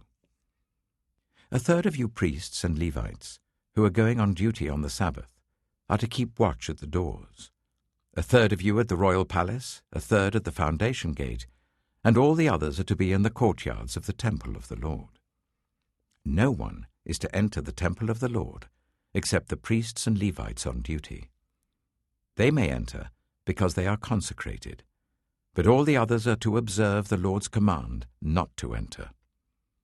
The Levites are to station themselves round the king, each with weapon in hand. Anyone who enters the temple is to be put to death. Stay close to the king wherever he goes. The Levites and all the men of Judah did just as Jehoiada the priest ordered. Each one took his men, those who were going on duty on the Sabbath and those who were going off duty, for Jehoiada the priest had not released any of the divisions. Then he gave the commanders of units of 100 the spears and the large and small shields that had belonged to King David and that were in the temple of God.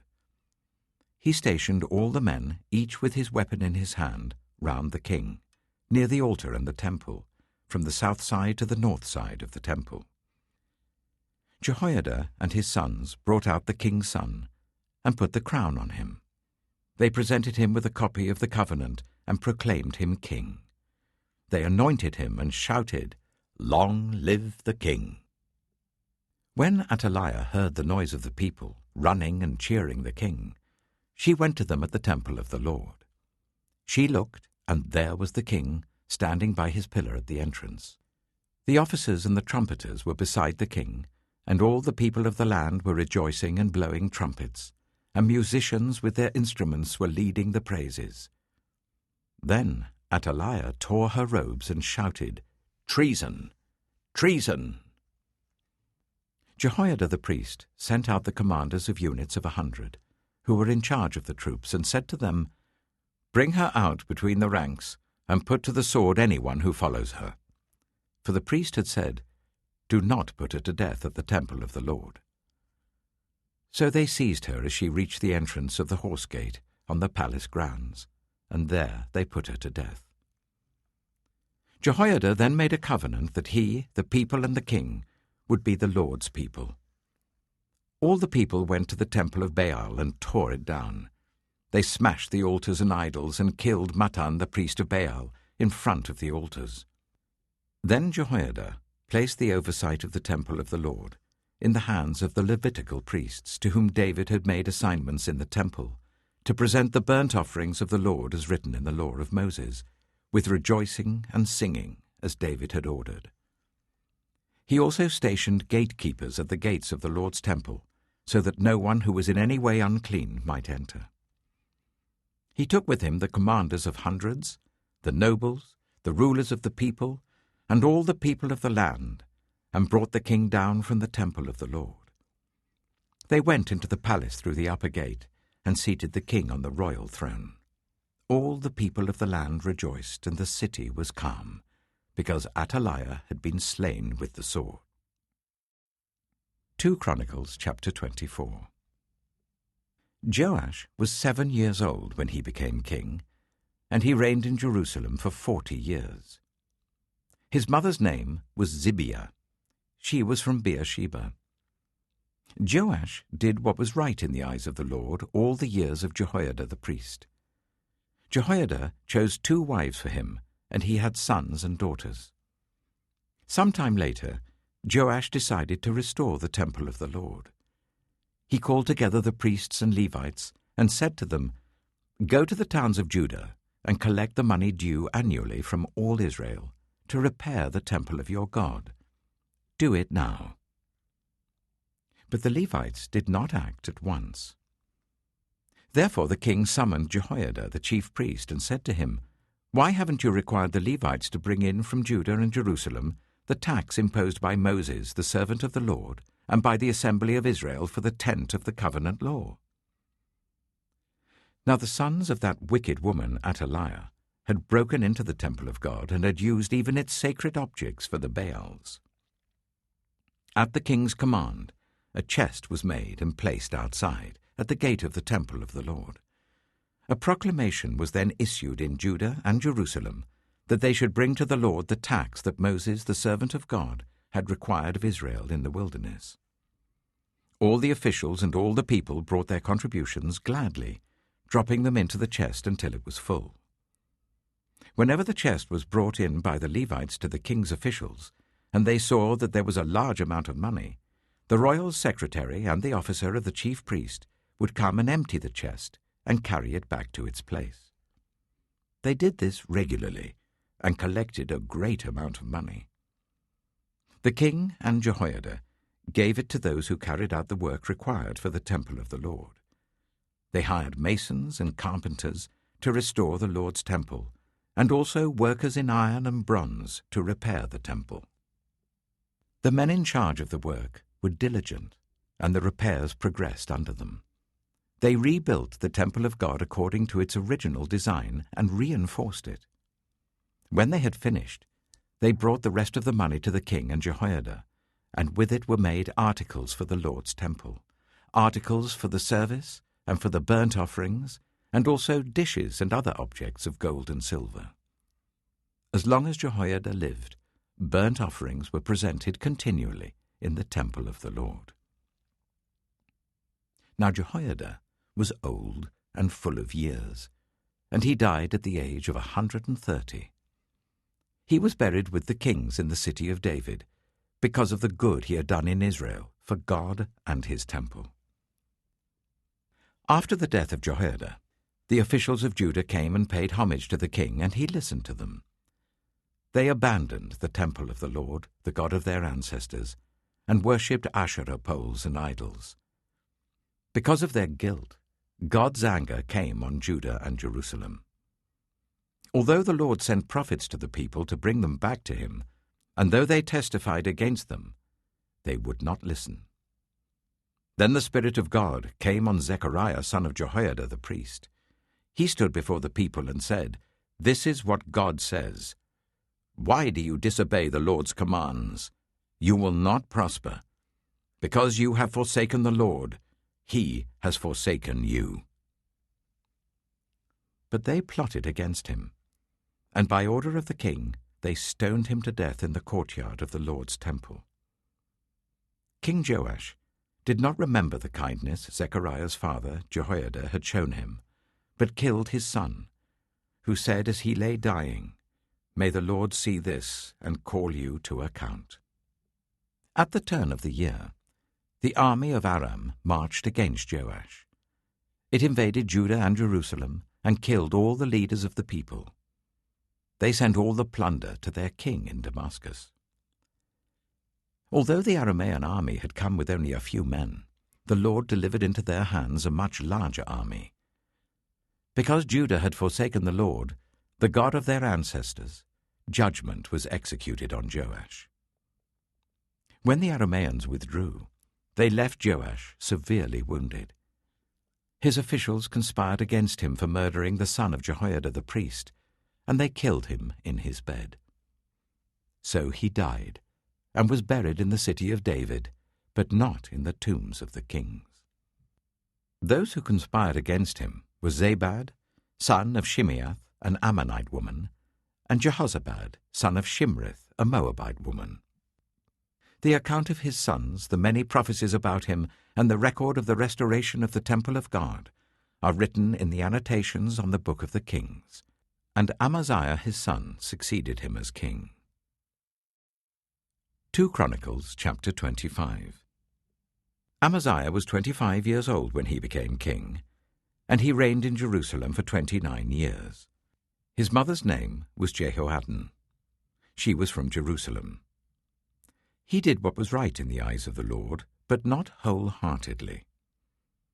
After the kingdom was firmly in his control, he executed the officials who had murdered his father the king.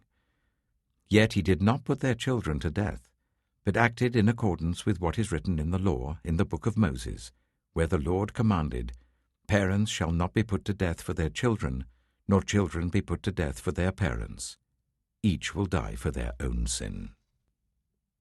Amaziah called the people of Judah together and assigned them according to their families to commanders of thousands and commanders of hundreds for all Judah and Benjamin. He then mustered those 20 years old or more, and found that there were 300,000 men fit for military service, able to handle the spear and shield. He also hired 100,000 fighting men from Israel for 100 talents of silver. But a man of God came to him and said, "Your Majesty, these troops from Israel must not march with you, for the Lord is not with Israel, not with any of the people of Ephraim. Even if you go and fight courageously in battle, God will overthrow you before the enemy, for God has the power to help or to overthrow." Amaziah asked the man of God, "But what about the 100 talents I paid for these Israelite troops?" The man of God replied, "The Lord can give you much more than that." So Amaziah dismissed the troops who had come to him from Ephraim and sent them home. They were furious with Judah and left for home in a great rage. Amaziah then marshaled his strength and led his army to the valley of Salt, where he killed 10,000 men of Seir. The army of Judah also captured 10,000 men alive, took them to the top of a cliff, and threw them down, so that all were dashed to pieces.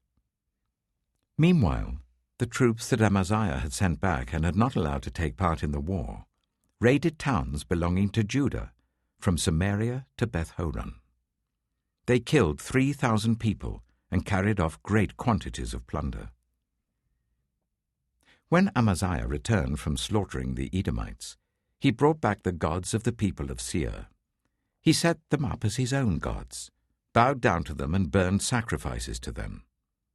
The anger of the Lord burned against Amaziah, and he sent a prophet to him who said, "Why do you consult this people's gods, who could not save their own people from your hand?" While he was still speaking, the king said to him, "Have we appointed you an adviser to the king? Stop! Why be struck down?" So the prophet stopped but said, "I know that God is determined to destroy you, because you have done this and have not listened to my counsel." After Amaziah, king of Judah, consulted his advisers, he sent this challenge to Jehoash, son of Jehoahaz, the son of Jehu, king of Israel. "Come, let us face each other in battle." But Jehoash, king of Israel, replied to Amaziah, king of Judah, "A thistle in Lebanon sent a message to a cedar in Lebanon. Give your daughter to my son in marriage." Then a wild beast in Lebanon came along and trampled the thistle underfoot. You say to yourself that you have defeated Edom, and now you are arrogant and proud. But stay home. Why ask for trouble and cause your own downfall and that of Judah also? Amaziah, however, would not listen. For God so worked that he might deliver them into the hands of Jehoash, because they sought the gods of Edom. So Jehoash, king of Israel, attacked. He and Amaziah, king of Judah, faced each other at Beth-shemesh in Judah. Judah was routed by Israel, and every man fled to his home. Jehoash, king of Israel, captured Amaziah, king of Judah, the son of Joash, the son of Ahaziah, at Beth-shemesh. Then Jehoash brought him to Jerusalem, and broke down the wall of Jerusalem from the Ephraim gate to the corner gate, a section about 400 cubits long. He took all the gold and silver, and all the articles found in the temple of God that had been in the care of Obed-Edom, together with the palace treasures and the hostages, and returned to Samaria. Amaziah, son of Joash, king of Judah, lived for 15 years after the death of Jehoash, son of Jehoahaz, king of Israel. As for the other events of Amaziah's reign, from beginning to end, are they not written in the book of the kings of Judah and Israel? From the time that Amaziah turned away from following the Lord, they conspired against him in Jerusalem, and he fled to Lachish. But they sent men after him to Lachish, and killed him there. He was brought back by horse, and was buried with his ancestors in the city of Judah. 2 Chronicles, chapter 26. Then all the people of Judah took Uzziah, who was 16 years old, and made him king in place of his father Amaziah. He was the one who rebuilt Elath and restored it to Judah after Amaziah rested with his ancestors. Uzziah was 16 years old when he became king, and he reigned in Jerusalem for 52 years. His mother's name was Jecholiah. She was from Jerusalem. He did what was right in the eyes of the Lord, just as his father Amaziah had done. He sought God during the days of Zechariah, who instructed him in the fear of God. As long as he sought the Lord, God gave him success. He went to war against the Philistines and broke down the walls of Gath, Jabneh, and Ashdod. He then rebuilt towns near Ashdod and elsewhere among the Philistines. God helped him against the Philistines and against the Arabs who lived in Gur-Baal and against the Meunites. The Ammonites brought tribute to Uzziah, and his fame spread as far as the border of Egypt because he had become very powerful. Uzziah built towers in Jerusalem at the corner gate, at the valley gate, and at the angle of the wall, and he fortified them. He also built towers in the wilderness and dug many cisterns, because he had much livestock in the foothills and in the plain. He had people working his fields and vineyards in the hills and in the fertile lands, for he loved the soil.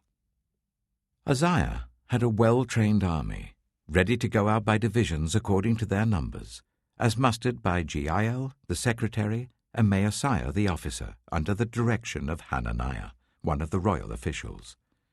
The total number of family leaders over the fighting men was 2,600. Under their command was an army of 307,500 men trained for war, a powerful force to support the king against his enemies. Uzziah provided shields, spears, helmets, coats of armor, bows and slingstones for the entire army. In Jerusalem, he made devices invented for use on the towers and on the corner defenses, so that soldiers could shoot arrows and hurl large stones from the walls. His fame spread far and wide, for he was greatly helped until he became powerful. But after Uzziah became powerful, his pride led to his downfall.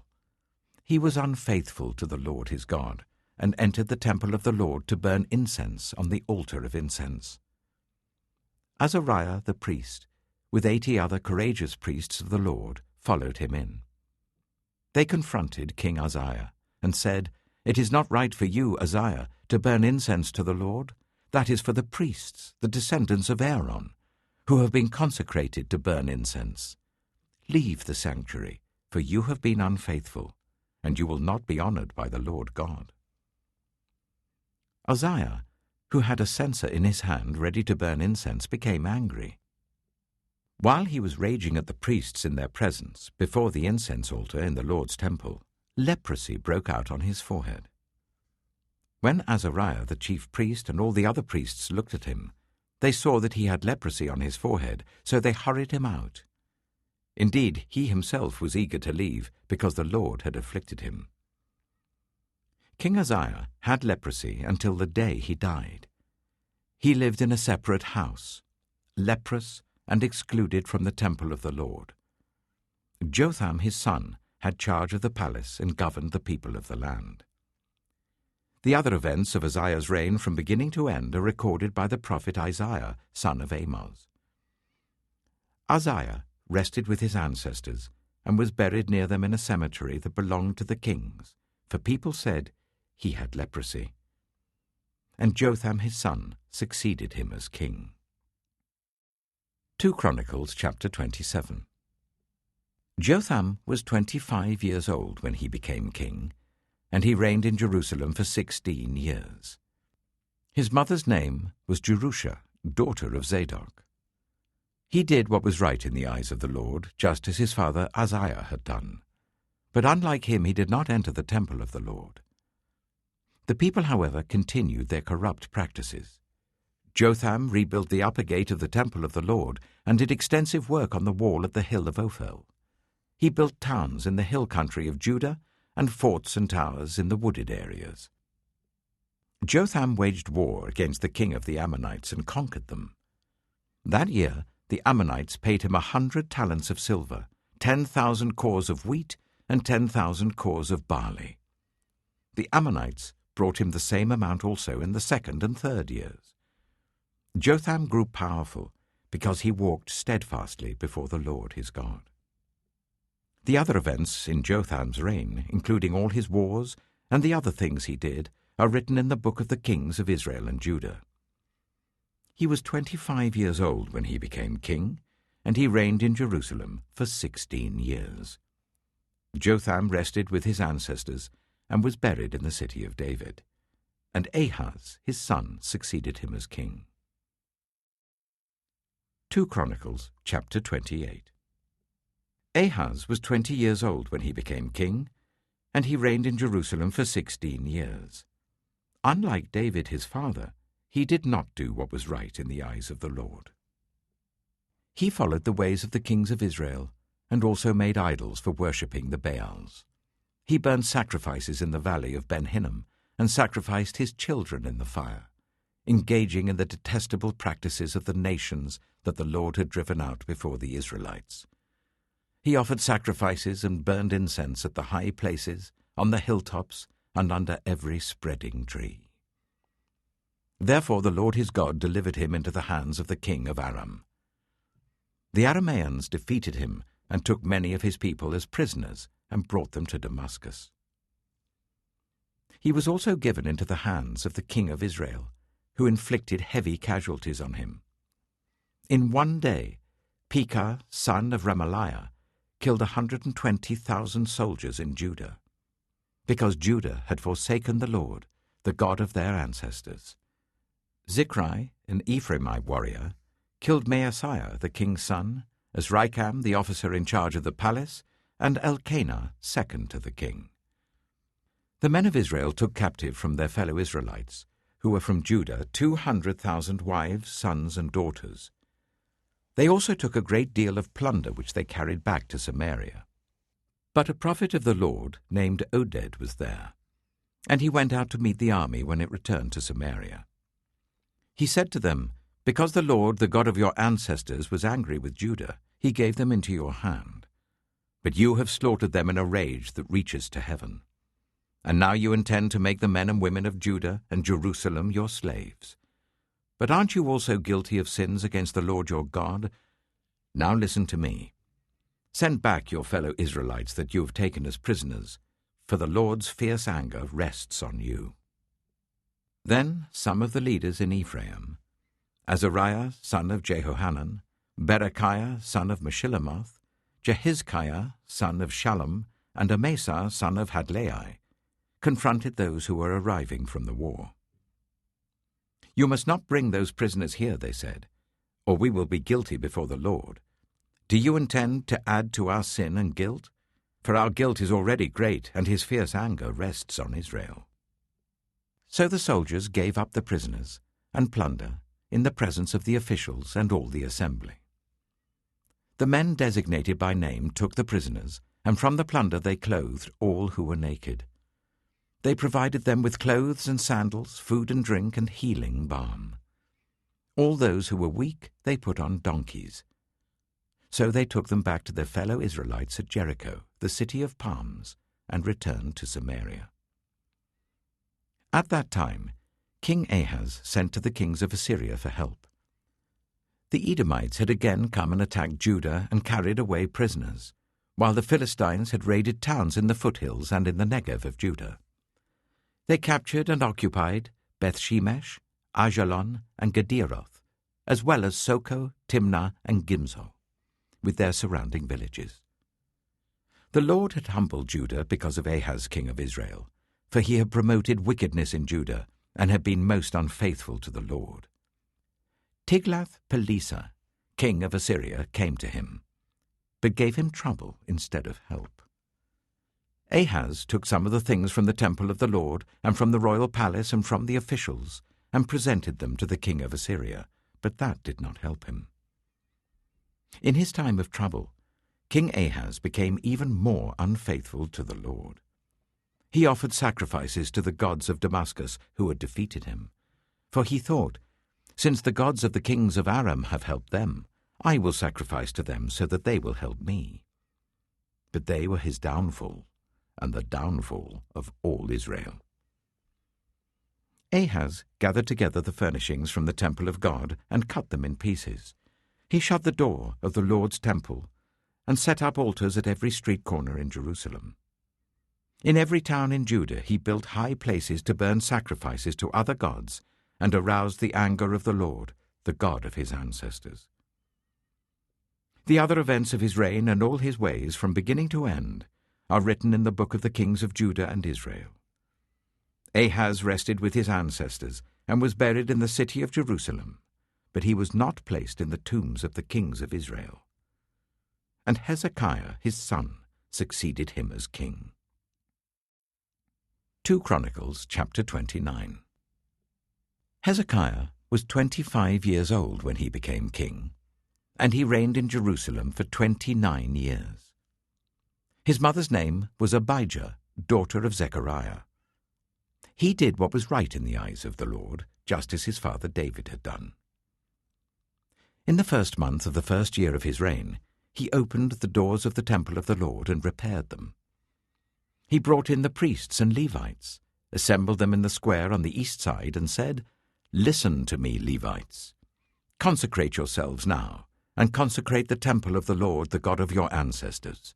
Remove all defilement from the sanctuary.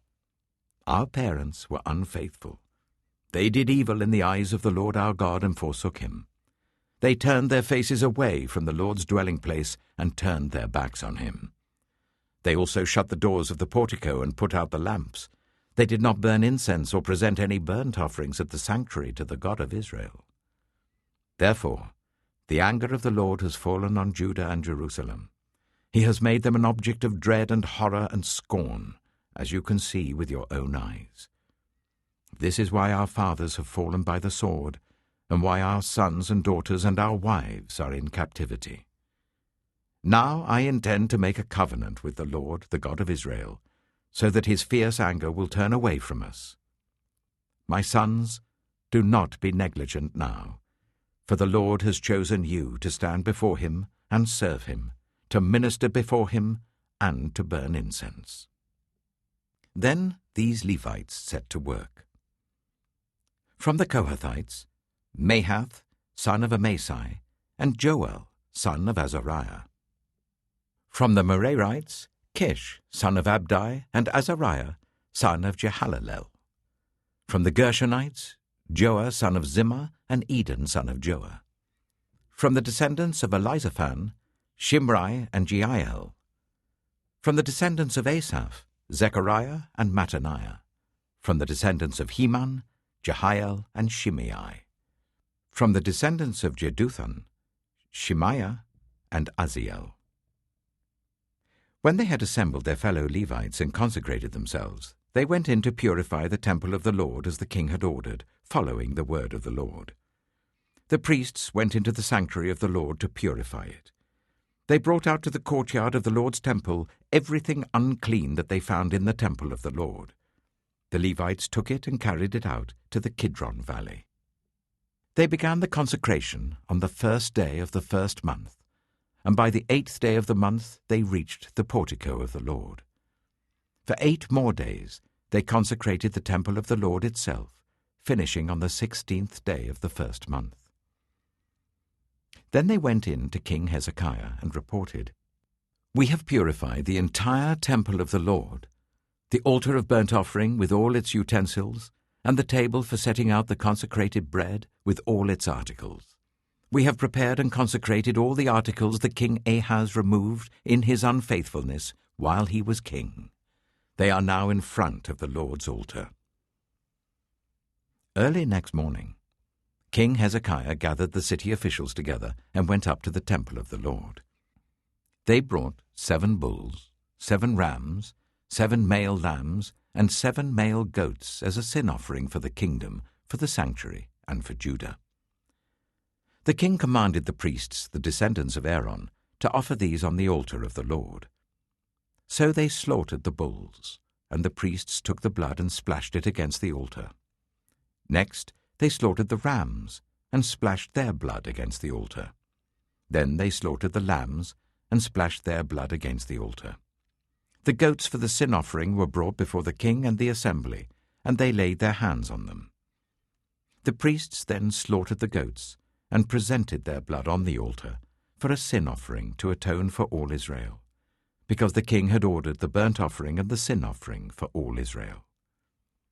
He stationed the Levites in the temple of the Lord with cymbals, harps, and lyres in the way prescribed by David and Gad the king's seer, and Nathan the prophet.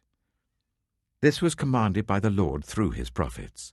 So the Levites stood ready with David's instruments, and the priests with their trumpets.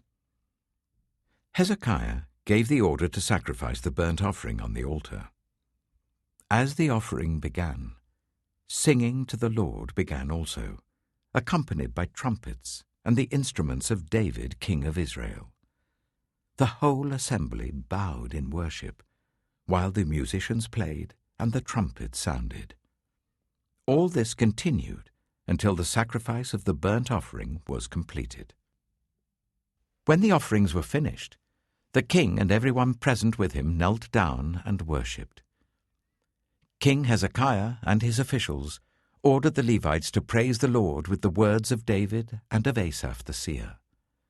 So they sang praises with gladness and bowed down and worshipped. Then Hezekiah said, "You have now dedicated yourselves to the Lord. Come and bring sacrifices and thank offerings to the temple of the Lord." So the assembly brought sacrifices and thank offerings, and all whose hearts were willing brought burnt offerings. The number of burnt offerings the assembly brought was 70 bulls, 100 rams, and 200 male lambs, all of them for burnt offerings to the Lord. The animals consecrated as sacrifices amounted to 600 bulls and 3,000 sheep and goats. The priests, however, were too few to skin all the burnt offerings. So their relatives the Levites helped them until the task was finished, and until other priests had been consecrated, for the Levites had been more conscientious in consecrating themselves than the priests had been. There were burnt offerings in abundance, together with the fat of the fellowship offerings and the drink offerings that accompanied the burnt offerings. So the service of the temple of the Lord was re-established. Hezekiah and all the people rejoiced at what God had brought about for his people, because it was done so quickly. 2 Chronicles chapter 30. Hezekiah sent word to all Israel and Judah, and also wrote letters to Ephraim and Manasseh, inviting them to come to the temple of the Lord in Jerusalem and celebrate the Passover to the Lord, the God of Israel. The king and his officials and the whole assembly in Jerusalem decided to celebrate the Passover in the 2nd month. They had not been able to celebrate it at the regular time, because not enough priests had consecrated themselves and the people had not assembled in Jerusalem. The plan seemed right, both to the king and to the whole assembly. They decided to send a proclamation throughout Israel from Beersheba to Dan, calling the people to come to Jerusalem and celebrate the Passover to the Lord, the God of Israel. It had not been celebrated in large numbers according to what was written. At the king's command, couriers went throughout Israel and Judah with letters from the king and from his officials, which read, "People of Israel, return to the Lord, the God of Abraham, Isaac, and Israel, that he may return to you who are left, who have escaped from the hand of the kings of Assyria. Do not be like your parents and your fellow Israelites, who were unfaithful to the Lord, the God of their ancestors, so that he made them an object of horror, as you see. Do not be stiff-necked as your ancestors were. Submit to the Lord. Come to his sanctuary, which he has consecrated forever. Serve the Lord your God, so that his fierce anger will turn away from you. If you return to the Lord, then your fellow Israelites and your children will be shown compassion by their captors, and will return to this land. For the Lord your God is gracious and compassionate. He will not turn his face from you if you return to him." The couriers went from town to town in Ephraim and Manasseh, as far as Zebulun, but people scorned and ridiculed them. Nevertheless, some from Asher, Manasseh, and Zebulun humbled themselves and went to Jerusalem. Also in Judah the hand of God was on the people to give them unity of mind, to carry out what the king and his officials had ordered, following the word of the Lord. A very large crowd of people assembled in Jerusalem to celebrate the festival of unleavened bread in the 2nd month. They removed the altars in Jerusalem and cleared away the incense altars and threw them into the Kidron Valley. They slaughtered the Passover lamb on the 14th day of the 2nd month. The priests and the Levites were ashamed and consecrated themselves and brought burnt offerings to the temple of the Lord. Then they took up their usual positions as prescribed in the law of Moses, the man of God. The priests splashed against the altar the blood handed to them by the Levites. Since many in the crowd had not consecrated themselves, the Levites had to kill the Passover lambs for all those who were not ceremonially clean and could not consecrate their lambs to the Lord. Although most of the many people who came from Ephraim, Manasseh, Issachar, and Zebulun had not purified themselves, yet they ate the Passover contrary to what was written. But Hezekiah prayed for them, saying, "May the Lord who is good pardon everyone who sets their heart on seeking God, the Lord, the God of their ancestors, even if they are not clean according to the rules of the sanctuary." And the Lord heard Hezekiah and healed the people. The Israelites, who were present in Jerusalem, celebrated the festival of unleavened bread for 7 days with great rejoicing, while the Levites and priests praised the Lord every day with resounding instruments dedicated to the Lord. Hezekiah spoke encouragingly to all the Levites, who showed good understanding of the service of the Lord. For the 7 days they ate their assigned portion and offered fellowship offerings and praised the Lord, the God of their ancestors. The whole assembly then agreed to celebrate the festival 7 more days, so for another 7 days they celebrated joyfully. Hezekiah, king of Judah, provided 1,000 bulls and 7,000 sheep and goats for the assembly, and the officials provided them with 1,000 bulls and 10,000 sheep and goats. A great number of priests consecrated themselves. The entire assembly of Judah rejoiced, along with the priests and Levites and all who had assembled from Israel, including the foreigners who had come from Israel and also those who resided in Judah. There was great joy in Jerusalem, for since the days of Solomon son of David, king of Israel, there had been nothing like this in Jerusalem. The priests and the Levites stood to bless the people, and God heard them, for their prayer reached heaven, his holy dwelling place. 2 Chronicles chapter 31. When all this had ended, the Israelites who were there went to the towns of Judah, smashed the sacred stones and cut down the Asherah poles. They destroyed the high places and the altars throughout Judah and Benjamin, and in Ephraim and Manasseh. After they had destroyed them all, the Israelites returned to their own towns and to their own property.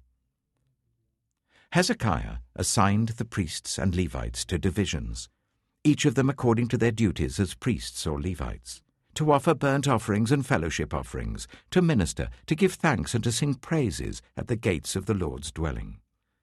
The king contributed from his own possessions for the morning and evening burnt offerings, and for the burnt offerings on the Sabbaths, at the new moons, and at the appointed festivals, as written in the law of the Lord. He ordered the people living in Jerusalem to give the portion due to the priests and Levites, so that they could devote themselves to the law of the Lord. As soon as the order went out, the Israelites generously gave the first fruits of their grain, new wine, olive oil and honey, and all that the fields produced. They brought a great amount, a tithe of everything. The people of Israel and Judah, who lived in the towns of Judah, also brought a tithe of their herds and flocks, and a tithe of the holy things dedicated to the Lord their God, and they piled them in heaps. They began doing this in the 3rd month, and finished in the 7th month. When Hezekiah and his officials came and saw the heaps, they praised the Lord and blessed his people Israel. Hezekiah asked the priests and Levites about the heaps, and Azariah the chief priest, from the family of Zadok, answered, "Since the people began to bring their contributions to the temple of the Lord, we have had enough to eat and plenty to spare, because the Lord has blessed his people, and this great amount is left over." Hezekiah gave orders to prepare storerooms in the temple of the Lord, and this was done. Then they faithfully brought in the contributions, tithes, and dedicated gifts. Conaniah, a Levite, was the overseer in charge of these things, and his brother Shimei was next in rank. Jehiel, Azaziah, Nahath, Asahel, Jerimoth, Jozabad, Eliel, Ishmachiah, Mahath, and Benaiah were assistants of Conaniah and Shimei his brother. All these served by appointment of King Hezekiah and Azariah the official in charge of the temple of God. Koreh, son of Imnah the Levite, keeper of the east gate, was in charge of the free will offerings given to God, distributing the contributions made to the Lord and also the consecrated gifts. Eden, Meniamin, Jeshua, Shemaiah, Amariah, and Shechaniah assisted him faithfully in the towns of the priests, distributing to their fellow priests according to their divisions, old and young alike. In addition, they distributed to the males 3 years old or more, whose names were in the genealogical records, all who would enter the temple of the Lord to perform the daily duties of their various tasks according to their responsibilities and their divisions.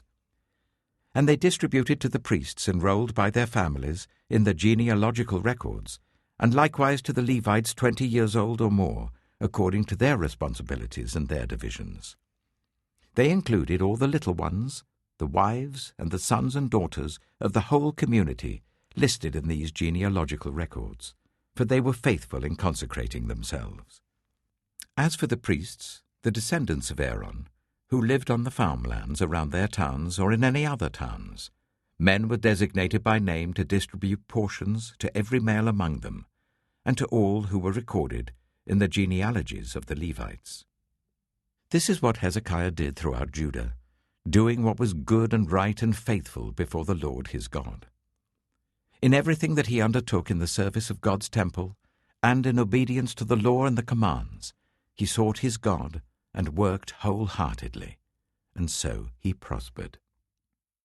2 Chronicles chapter 32. After all that Hezekiah had so faithfully done, Sennacherib, king of Assyria, came and invaded Judah. He laid siege to the fortified cities, thinking to conquer them for himself. When Hezekiah saw that Sennacherib had come, and that he intended to wage war against Jerusalem, he consulted with his officials and military staff about blocking off the water from the springs outside the city, and they helped him. They gathered a large group of people who blocked all the springs and the stream that flowed through the land. "Why should the kings of Assyria come and find plenty of water?" they said. Then he worked hard, repairing all the broken sections of the wall and building towers on it. He built another wall outside that one and reinforced the terraces of the city of David. He also made large numbers of weapons and shields.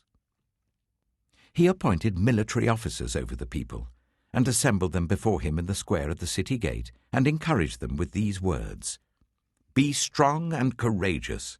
Do not be afraid or discouraged because of the king of Assyria and the vast army with him, for there is a greater power with us than with him. With him is only the arm of flesh, but with us is the Lord our God to help us and to fight our battles." And the people gained confidence from what Hezekiah, the king of Judah, said. Later, when Sennacherib, king of Assyria, and all his forces were laying siege to Lachish, he sent officers to Jerusalem with this message for Hezekiah, king of Judah, and for all the people of Judah who were there. "This is what Sennacherib, king of Assyria, says. On what are you basing your confidence that you remain in Jerusalem under siege? When Hezekiah says, 'The Lord our God will save us from the hand of the king of Assyria,' he is misleading you to let you die of hunger and thirst. Did not Hezekiah himself remove this God's high places and altars, saying to Judah and Jerusalem, 'You must worship before one altar and burn sacrifices on it'? Do you not know what I and my predecessors have done to all the peoples of the other lands? Were the gods of those nations ever able to deliver their land from my hand? Who of all the gods of these nations that my predecessors destroyed has been able to save his people from me? How then can your God deliver you from my hand. Now do not let Hezekiah deceive you and mislead you like this. Do not believe him, for no God of any nation or kingdom has been able to deliver his people from my hand or the hand of my predecessors. How much less will your God deliver you from my hand?" Sennacherib's officers spoke further against the Lord God and against his servant Hezekiah. The king also wrote letters ridiculing the Lord, the God of Israel, and saying this against him: "Just as the gods of the peoples of the other lands did not rescue their people from my hand, so the God of Hezekiah will not rescue his people from my hand." Then they called out in Hebrew to the people of Jerusalem who were on the wall, to terrify them and make them afraid in order to capture the city. They spoke about the God of Jerusalem as they did about the gods of the other peoples of the world, the work of human hands. King Hezekiah and the prophet Isaiah, son of Amoz, cried out in prayer to heaven about this. And the Lord sent an angel who annihilated all the fighting men and the commanders and officers in the camp of the Assyrian king. So he withdrew to his own land in disgrace. And when he went into the temple of his God, some of his sons, his own flesh and blood, cut him down with the sword. So the Lord saved Hezekiah and the people of Jerusalem from the hand of Sennacherib, king of Assyria, and from the hand of all others. He took care of them on every side. Many brought offerings to Jerusalem for the Lord, and valuable gifts for Hezekiah, king of Judah. From then on, he was highly regarded by all the nations. In those days, Hezekiah became ill and was at the point of death. He prayed to the Lord, who answered him and gave him a miraculous sign. But Hezekiah's heart was proud, and he did not respond to the kindness shown to him. Therefore the Lord's wrath was on him, and on Judah and Jerusalem. Then Hezekiah repented of the pride of his heart, as did the people of Jerusalem. Therefore the Lord's wrath did not come on them during the days of Hezekiah. Hezekiah had very great wealth and honor, and he made treasuries for his silver and gold and for his precious stones, spices, shields, and all kinds of valuables. He also made buildings to store the harvest of grain, new wine, and olive oil. And he made stalls for various kinds of cattle and pens for the flocks. He built villages and acquired great numbers of flocks and herds, for God had given him very great riches. It was Hezekiah who blocked the upper outlet of the Gihon spring and channeled the water down to the west side of the city of David. He succeeded in everything he undertook. But when envoys were sent by the rulers of Babylon to ask him about the miraculous sign that had occurred in the land, God left him to test him and to know everything that was in his heart. The other events of Hezekiah's reign and his acts of devotion are written in the vision of the prophet Isaiah, son of Amoz, in the book of the kings of Judah and Israel. Hezekiah rested with his ancestors and was buried on the hill where the tombs of David's descendants are. All Judah and the people of Jerusalem honored him when he died, and Manasseh, his son, succeeded him as king. 2 Chronicles, chapter 33. Manasseh was 12 years old when he became king, and he reigned in Jerusalem for 55 years. He did evil in the eyes of the Lord, following the detestable practices of the nations the Lord had driven out before the Israelites. He rebuilt the high places his father Hezekiah had demolished. He also erected altars to the Baals and made Asherah poles. He bowed down to all the starry hosts and worshipped them. He built altars in the temple of the Lord, of which the Lord had said, "My name will remain in Jerusalem forever." In both courts of the temple of the Lord, he built altars to all the starry hosts. He sacrificed his children in the fire in the valley of Ben Hinnom, practiced divination and witchcraft, sought omens, and consulted mediums and spiritists. He did much evil in the eyes of the Lord, arousing his anger. He took the image he had made and put it in God's temple, of which God had said to David and to his son Solomon, In this temple and in Jerusalem, which I have chosen out of all the tribes of Israel, I will put my name forever. I will not again make the feet of the Israelites leave the land I assigned to your ancestors, if only they will be careful to do everything that I commanded them concerning all the laws, decrees, and regulations given through Moses." But Manasseh led Judah and the people of Jerusalem astray, so that they did more evil than the nations the Lord had destroyed before the Israelites. The Lord spoke to Manasseh and his people, but they paid no attention. So the Lord brought against them the army commanders of the king of Assyria, who took Manasseh prisoner, put a hook in his nose, bound him with bronze shackles, and took him to Babylon. In his distress, he sought the favor of the Lord his God, and humbled himself greatly before the God of his ancestors. And when he prayed to him, the Lord was moved by his entreaty, and listened to his plea. So he brought him back to Jerusalem and to his kingdom. Then Manasseh knew that the Lord is God. Afterwards, he rebuilt the outer wall of the city of David, west of the Gihon spring in the valley, as far as the entrance of the fish gate and encircling the hill of Ophel. He also made it much higher. He stationed military commanders in all the fortified cities in Judah. He got rid of the foreign gods, and removed the image from the temple of the Lord, as well as all the altars he had built on the temple hill and in Jerusalem. And he threw them out of the city. Then he restored the altar of the Lord, and sacrificed fellowship offerings and thank offerings on it, and told Judah to serve the Lord, the God of Israel. The people, however, continued to sacrifice at the high places, but only to the Lord their God. The other events of Manasseh's reign, including his prayer to his God and the words the seers spoke to him in the name of the Lord, the God of Israel, are written in the annals of the kings of Israel. His prayer, and how God was moved by his entreaty, as well as all his sins and unfaithfulness, and the sites where he built high places and set up Asherah poles and idols before he humbled himself, all these are written in the records of the seers. Manasseh rested with his ancestors and was buried in his palace, and Amon his son succeeded him as king. Amon was 22 years old when he became king, and he reigned in Jerusalem for 2 years. He did evil in the eyes of the Lord, as his father Manasseh had done. Amon worshipped and offered sacrifices to all the idols Manasseh had made. But unlike his father Manasseh, he did not humble himself before the Lord. Amon increased his guilt. Amon's officials conspired against him and assassinated him in his palace. Then the people of the land killed all who had plotted against King Amon, and they made Josiah his son king in his place.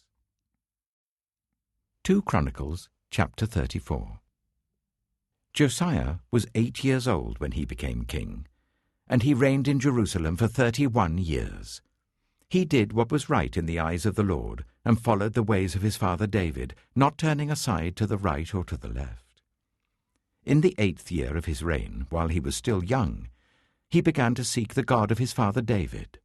In his 12th year, he began to purge Judah and Jerusalem of high places, Asherah poles, and idols. Under his direction, the altars of the Baals were torn down. He cut to pieces the incense altars that were above them, and smashed the Asherah poles and the idols. These he broke to pieces and scattered over the graves of those who had sacrificed to them. He burned the bones of the priests on their altars, and so he purged Judah and Jerusalem. In the towns of Manasseh, Ephraim, and Simeon, as far as Naphtali, and in the ruins around them, he tore down the altars and the Asherah poles, and crushed the idols to powder, and cut to pieces all the incense altars throughout Israel. Then he went back to Jerusalem. In the 18th year of Josiah's reign, to purify the land and the temple, he sent Shaphan, son of Azaliah, and Maaseiah, the ruler of the city, with Joah, son of Joahaz, the recorder, to repair the temple of the Lord his God. They went to Hilkiah, the high priest, and gave him the money that had been brought into the temple of God, which the Levites who were the gatekeepers had collected from the people of Manasseh, Ephraim, and the entire remnant of Israel, and from all the people of Judah and Benjamin, and the inhabitants of Jerusalem. Then they entrusted it to the men appointed to supervise the work on the Lord's temple. These men paid the workers who repaired and restored the temple.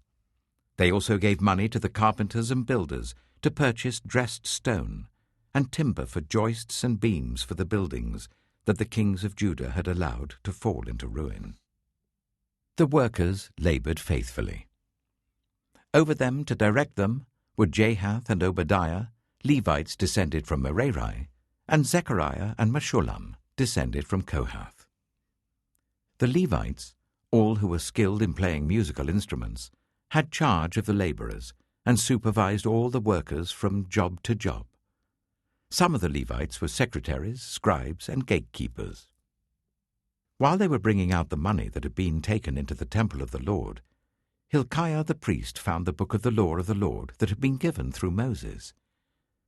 Hilkiah said to Shaphan the secretary, "I have found the book of the law in the temple of the Lord." He gave it to Shaphan.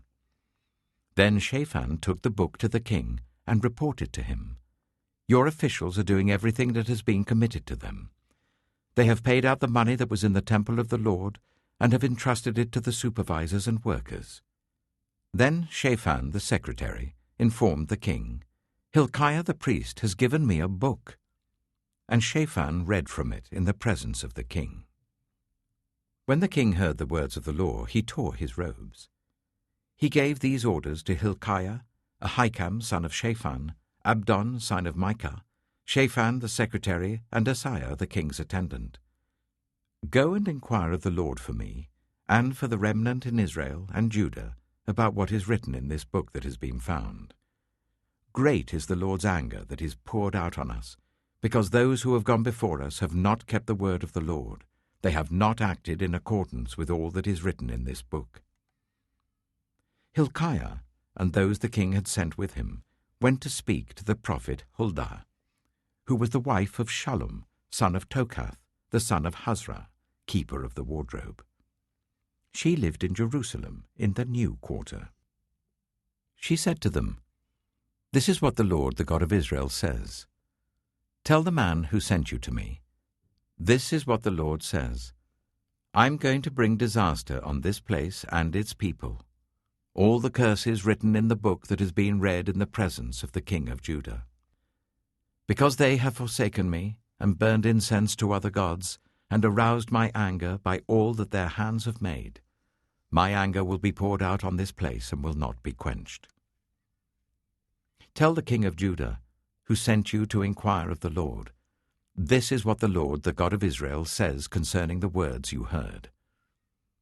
Because your heart was responsive, and you humbled yourself before God when you heard what he spoke against this place and its people, and because you humbled yourself before me and tore your robes and wept in my presence, I have heard you, declares the Lord.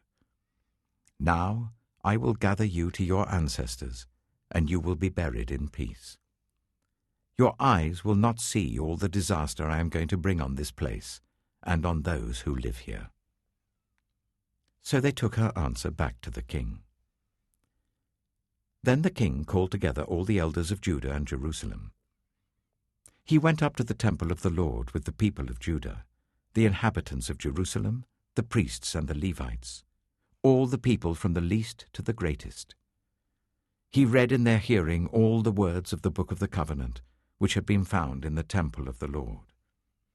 The king stood by his pillar and renewed the covenant in the presence of the Lord, to follow the Lord and keep his commands, statutes, and decrees with all his heart and all his soul, and to obey the words of the covenant written in this book.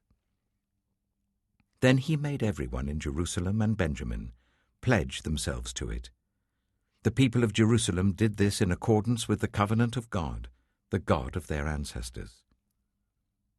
Josiah removed all the detestable idols from all the territory belonging to the Israelites, and he made all who were present in Israel serve the Lord their God. As long as he lived, they did not fail to follow the Lord, the God of their ancestors. 2 Chronicles chapter 35. Josiah celebrated the Passover to the Lord in Jerusalem, and the Passover lamb was slaughtered on the 14th day of the first month. He appointed the priests to their duties and encouraged them in the service of the Lord's temple. He said to the Levites, who instructed all Israel and who had been consecrated to the Lord, "Put the sacred ark in the temple that Solomon son of David, king of Israel, built. It is not to be carried about on your shoulders. Now serve the Lord your God and his people Israel. Prepare yourselves by families in your divisions, according to the instructions written by David, king of Israel, and by his son Solomon. Stand in the holy place with a group of Levites for each subdivision of the families of your fellow Israelites, the lay people. Slaughter the Passover lambs, consecrate yourselves, and prepare the lambs for your fellow Israelites, doing what the Lord commanded through Moses." Josiah provided for all the lay people who were there a total of 30,000 lambs and goats for the Passover offerings, and also 3,000 cattle, all from the king's own possessions. His officials also contributed voluntarily to the people and the priests and Levites. Hilkiah, Zechariah, and Jehiel, the officials in charge of God's temple, gave the priests 2,600 Passover offerings and 300 cattle. Also, Conaniah, along with Shemaiah and Nethanel his brothers, and Hashabiah, Jeiel, and Jozabad, the leaders of the Levites, provided 5,000 Passover offerings and 500 head of cattle for the Levites. The service was arranged, and the priests stood in their places with the Levites in their divisions as the king had ordered. The Passover lambs were slaughtered, and the priests splashed against the altar the blood handed to them, while the Levites skinned the animals. They set aside the burnt offerings to give them to the subdivisions of the families of the people to offer to the Lord, as it is written in the book of Moses. They did the same with the cattle. They roasted the Passover animals over the fire as prescribed, and boiled the holy offerings in pots, cauldrons, and pans, and served them quickly to all the people. After this, they made preparations for themselves and for the priests, because the priests, the descendants of Aaron, were sacrificing the burnt offerings and the fat portions until nightfall. So the Levites made preparations for themselves and for the Aaronic priests. The musicians, the descendants of Asaph, were in the places prescribed by David, Asaph, Heman, and Jeduthun, the king's seer. The gatekeepers at each gate did not need to leave their posts, because their fellow Levites made the preparations for them. So at that time, the entire service of the Lord was carried out for the celebration of the Passover and the offering of burnt offerings on the altar of the Lord, as King Josiah had ordered. The Israelites who were present celebrated the Passover at that time and observed the festival of unleavened bread for 7 days. The Passover had not been observed like this in Israel since the days of the prophet Samuel, and none of the kings of Israel had ever celebrated such a Passover as did Josiah, with the priests, the Levites, and all Judah and Israel who were there with the people of Jerusalem. This Passover was celebrated in the 18th year of Josiah's reign.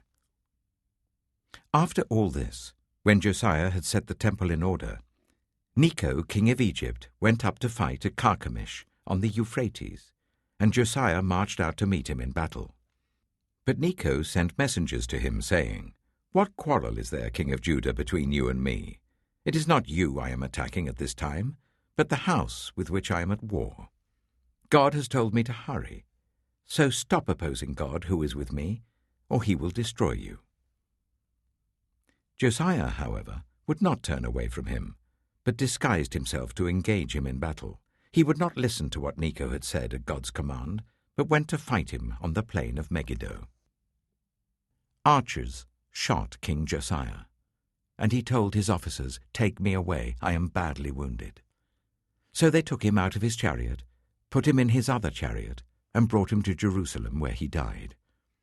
He was buried in the tombs of his ancestors, and all Judah and Jerusalem mourned for him. Jeremiah composed laments for Josiah, and to this day all the male and female singers commemorate Josiah in the laments. These became a tradition in Israel and are written in the Laments. The other events of Josiah's reign, and his acts of devotion in accordance with what is written in the law of the Lord, all the events from beginning to end, are written in the book of the kings of Israel and Judah. 2 Chronicles chapter 36. And the people of the land took Jehoahaz son of Josiah, and made him king in Jerusalem in place of his father. Jehoahaz was 23 years old when he became king, and he reigned in Jerusalem for 3 months. The king of Egypt dethroned him in Jerusalem, and imposed on Judah a levy of 100 talents of silver and a talent of gold. The king of Egypt made Eliakim, a brother of Jehoahaz, king over Judah and Jerusalem, and changed Eliakim's name to Jehoiakim. But Necho took Eliakim's brother Jehoahaz and carried him off to Egypt. Jehoiakim was 25 years old when he became king, and he reigned in Jerusalem for 11 years. He did evil in the eyes of the Lord his God. Nebuchadnezzar, king of Babylon, attacked him and bound him with bronze shackles to take him to Babylon. Nebuchadnezzar also took to Babylon articles from the temple of the Lord and put them in his temple there. The other events of Jehoiakim's reign, the detestable things he did, and all that was found against him, are written in the book of the kings of Israel and Judah, and Jehoiakim, his son, succeeded him as king. Jehoiakim was 18 years old when he became king, and he reigned in Jerusalem for 3 months and 10 days. He did evil in the eyes of the Lord. In the spring, King Nebuchadnezzar sent for him, and brought him to Babylon, together with articles of value from the temple of the Lord. And he made Jehoiakim's uncle Zedekiah king over Judah and Jerusalem. Zedekiah was 21 years old when he became king, and he reigned in Jerusalem for 11 years. He did evil in the eyes of the Lord his God, and did not humble himself before Jeremiah the prophet, who spoke the word of the Lord. He also rebelled against King Nebuchadnezzar, who had made him take an oath in God's name. He became stiff-necked and hardened his heart, and would not turn to the Lord, the God of Israel. Furthermore, all the leaders of the priests and the people became more and more unfaithful, following all the detestable practices of the nations and defiling the temple of the Lord, which he had consecrated in Jerusalem. The Lord, the God of their ancestors, sent word to them through his messengers again and again, because he had pity on his people and on his dwelling place. But they mocked God's messengers, despised his words, and scoffed at his prophets until the wrath of the Lord was aroused against his people, and there was no remedy. He brought up against them the king of the Babylonians, who killed their young men with the sword in the sanctuary, and did not spare young men or young women, the elderly or the infirm. God gave them all into the hands of Nebuchadnezzar. He carried to Babylon all the articles from the temple of God, both large and small, and the treasures of the Lord's temple and the treasures of the king and his officials. They set fire to God's temple and broke down the wall of Jerusalem. They burned all the palaces and destroyed everything of value there. He carried into exile to Babylon the remnant who escaped from the sword, and they became servants to him and his successors until the kingdom of Persia came to power. The land enjoyed its Sabbath rests. All the time of its desolation it rested, until the 70 years were completed in fulfillment of the word of the Lord spoken by Jeremiah. In the first year of Cyrus, king of Persia, in order to fulfill the word of the Lord spoken by Jeremiah, the Lord moved the heart of Cyrus, king of Persia, to make a proclamation throughout his realm, and also to put it in writing. This is what Cyrus, king of Persia, says: "The Lord, the God of heaven, has given me all the kingdoms of the earth, and he has appointed me to build a temple for him at Jerusalem in Judah. Any of his people among you may go up, and may the Lord their God be with them."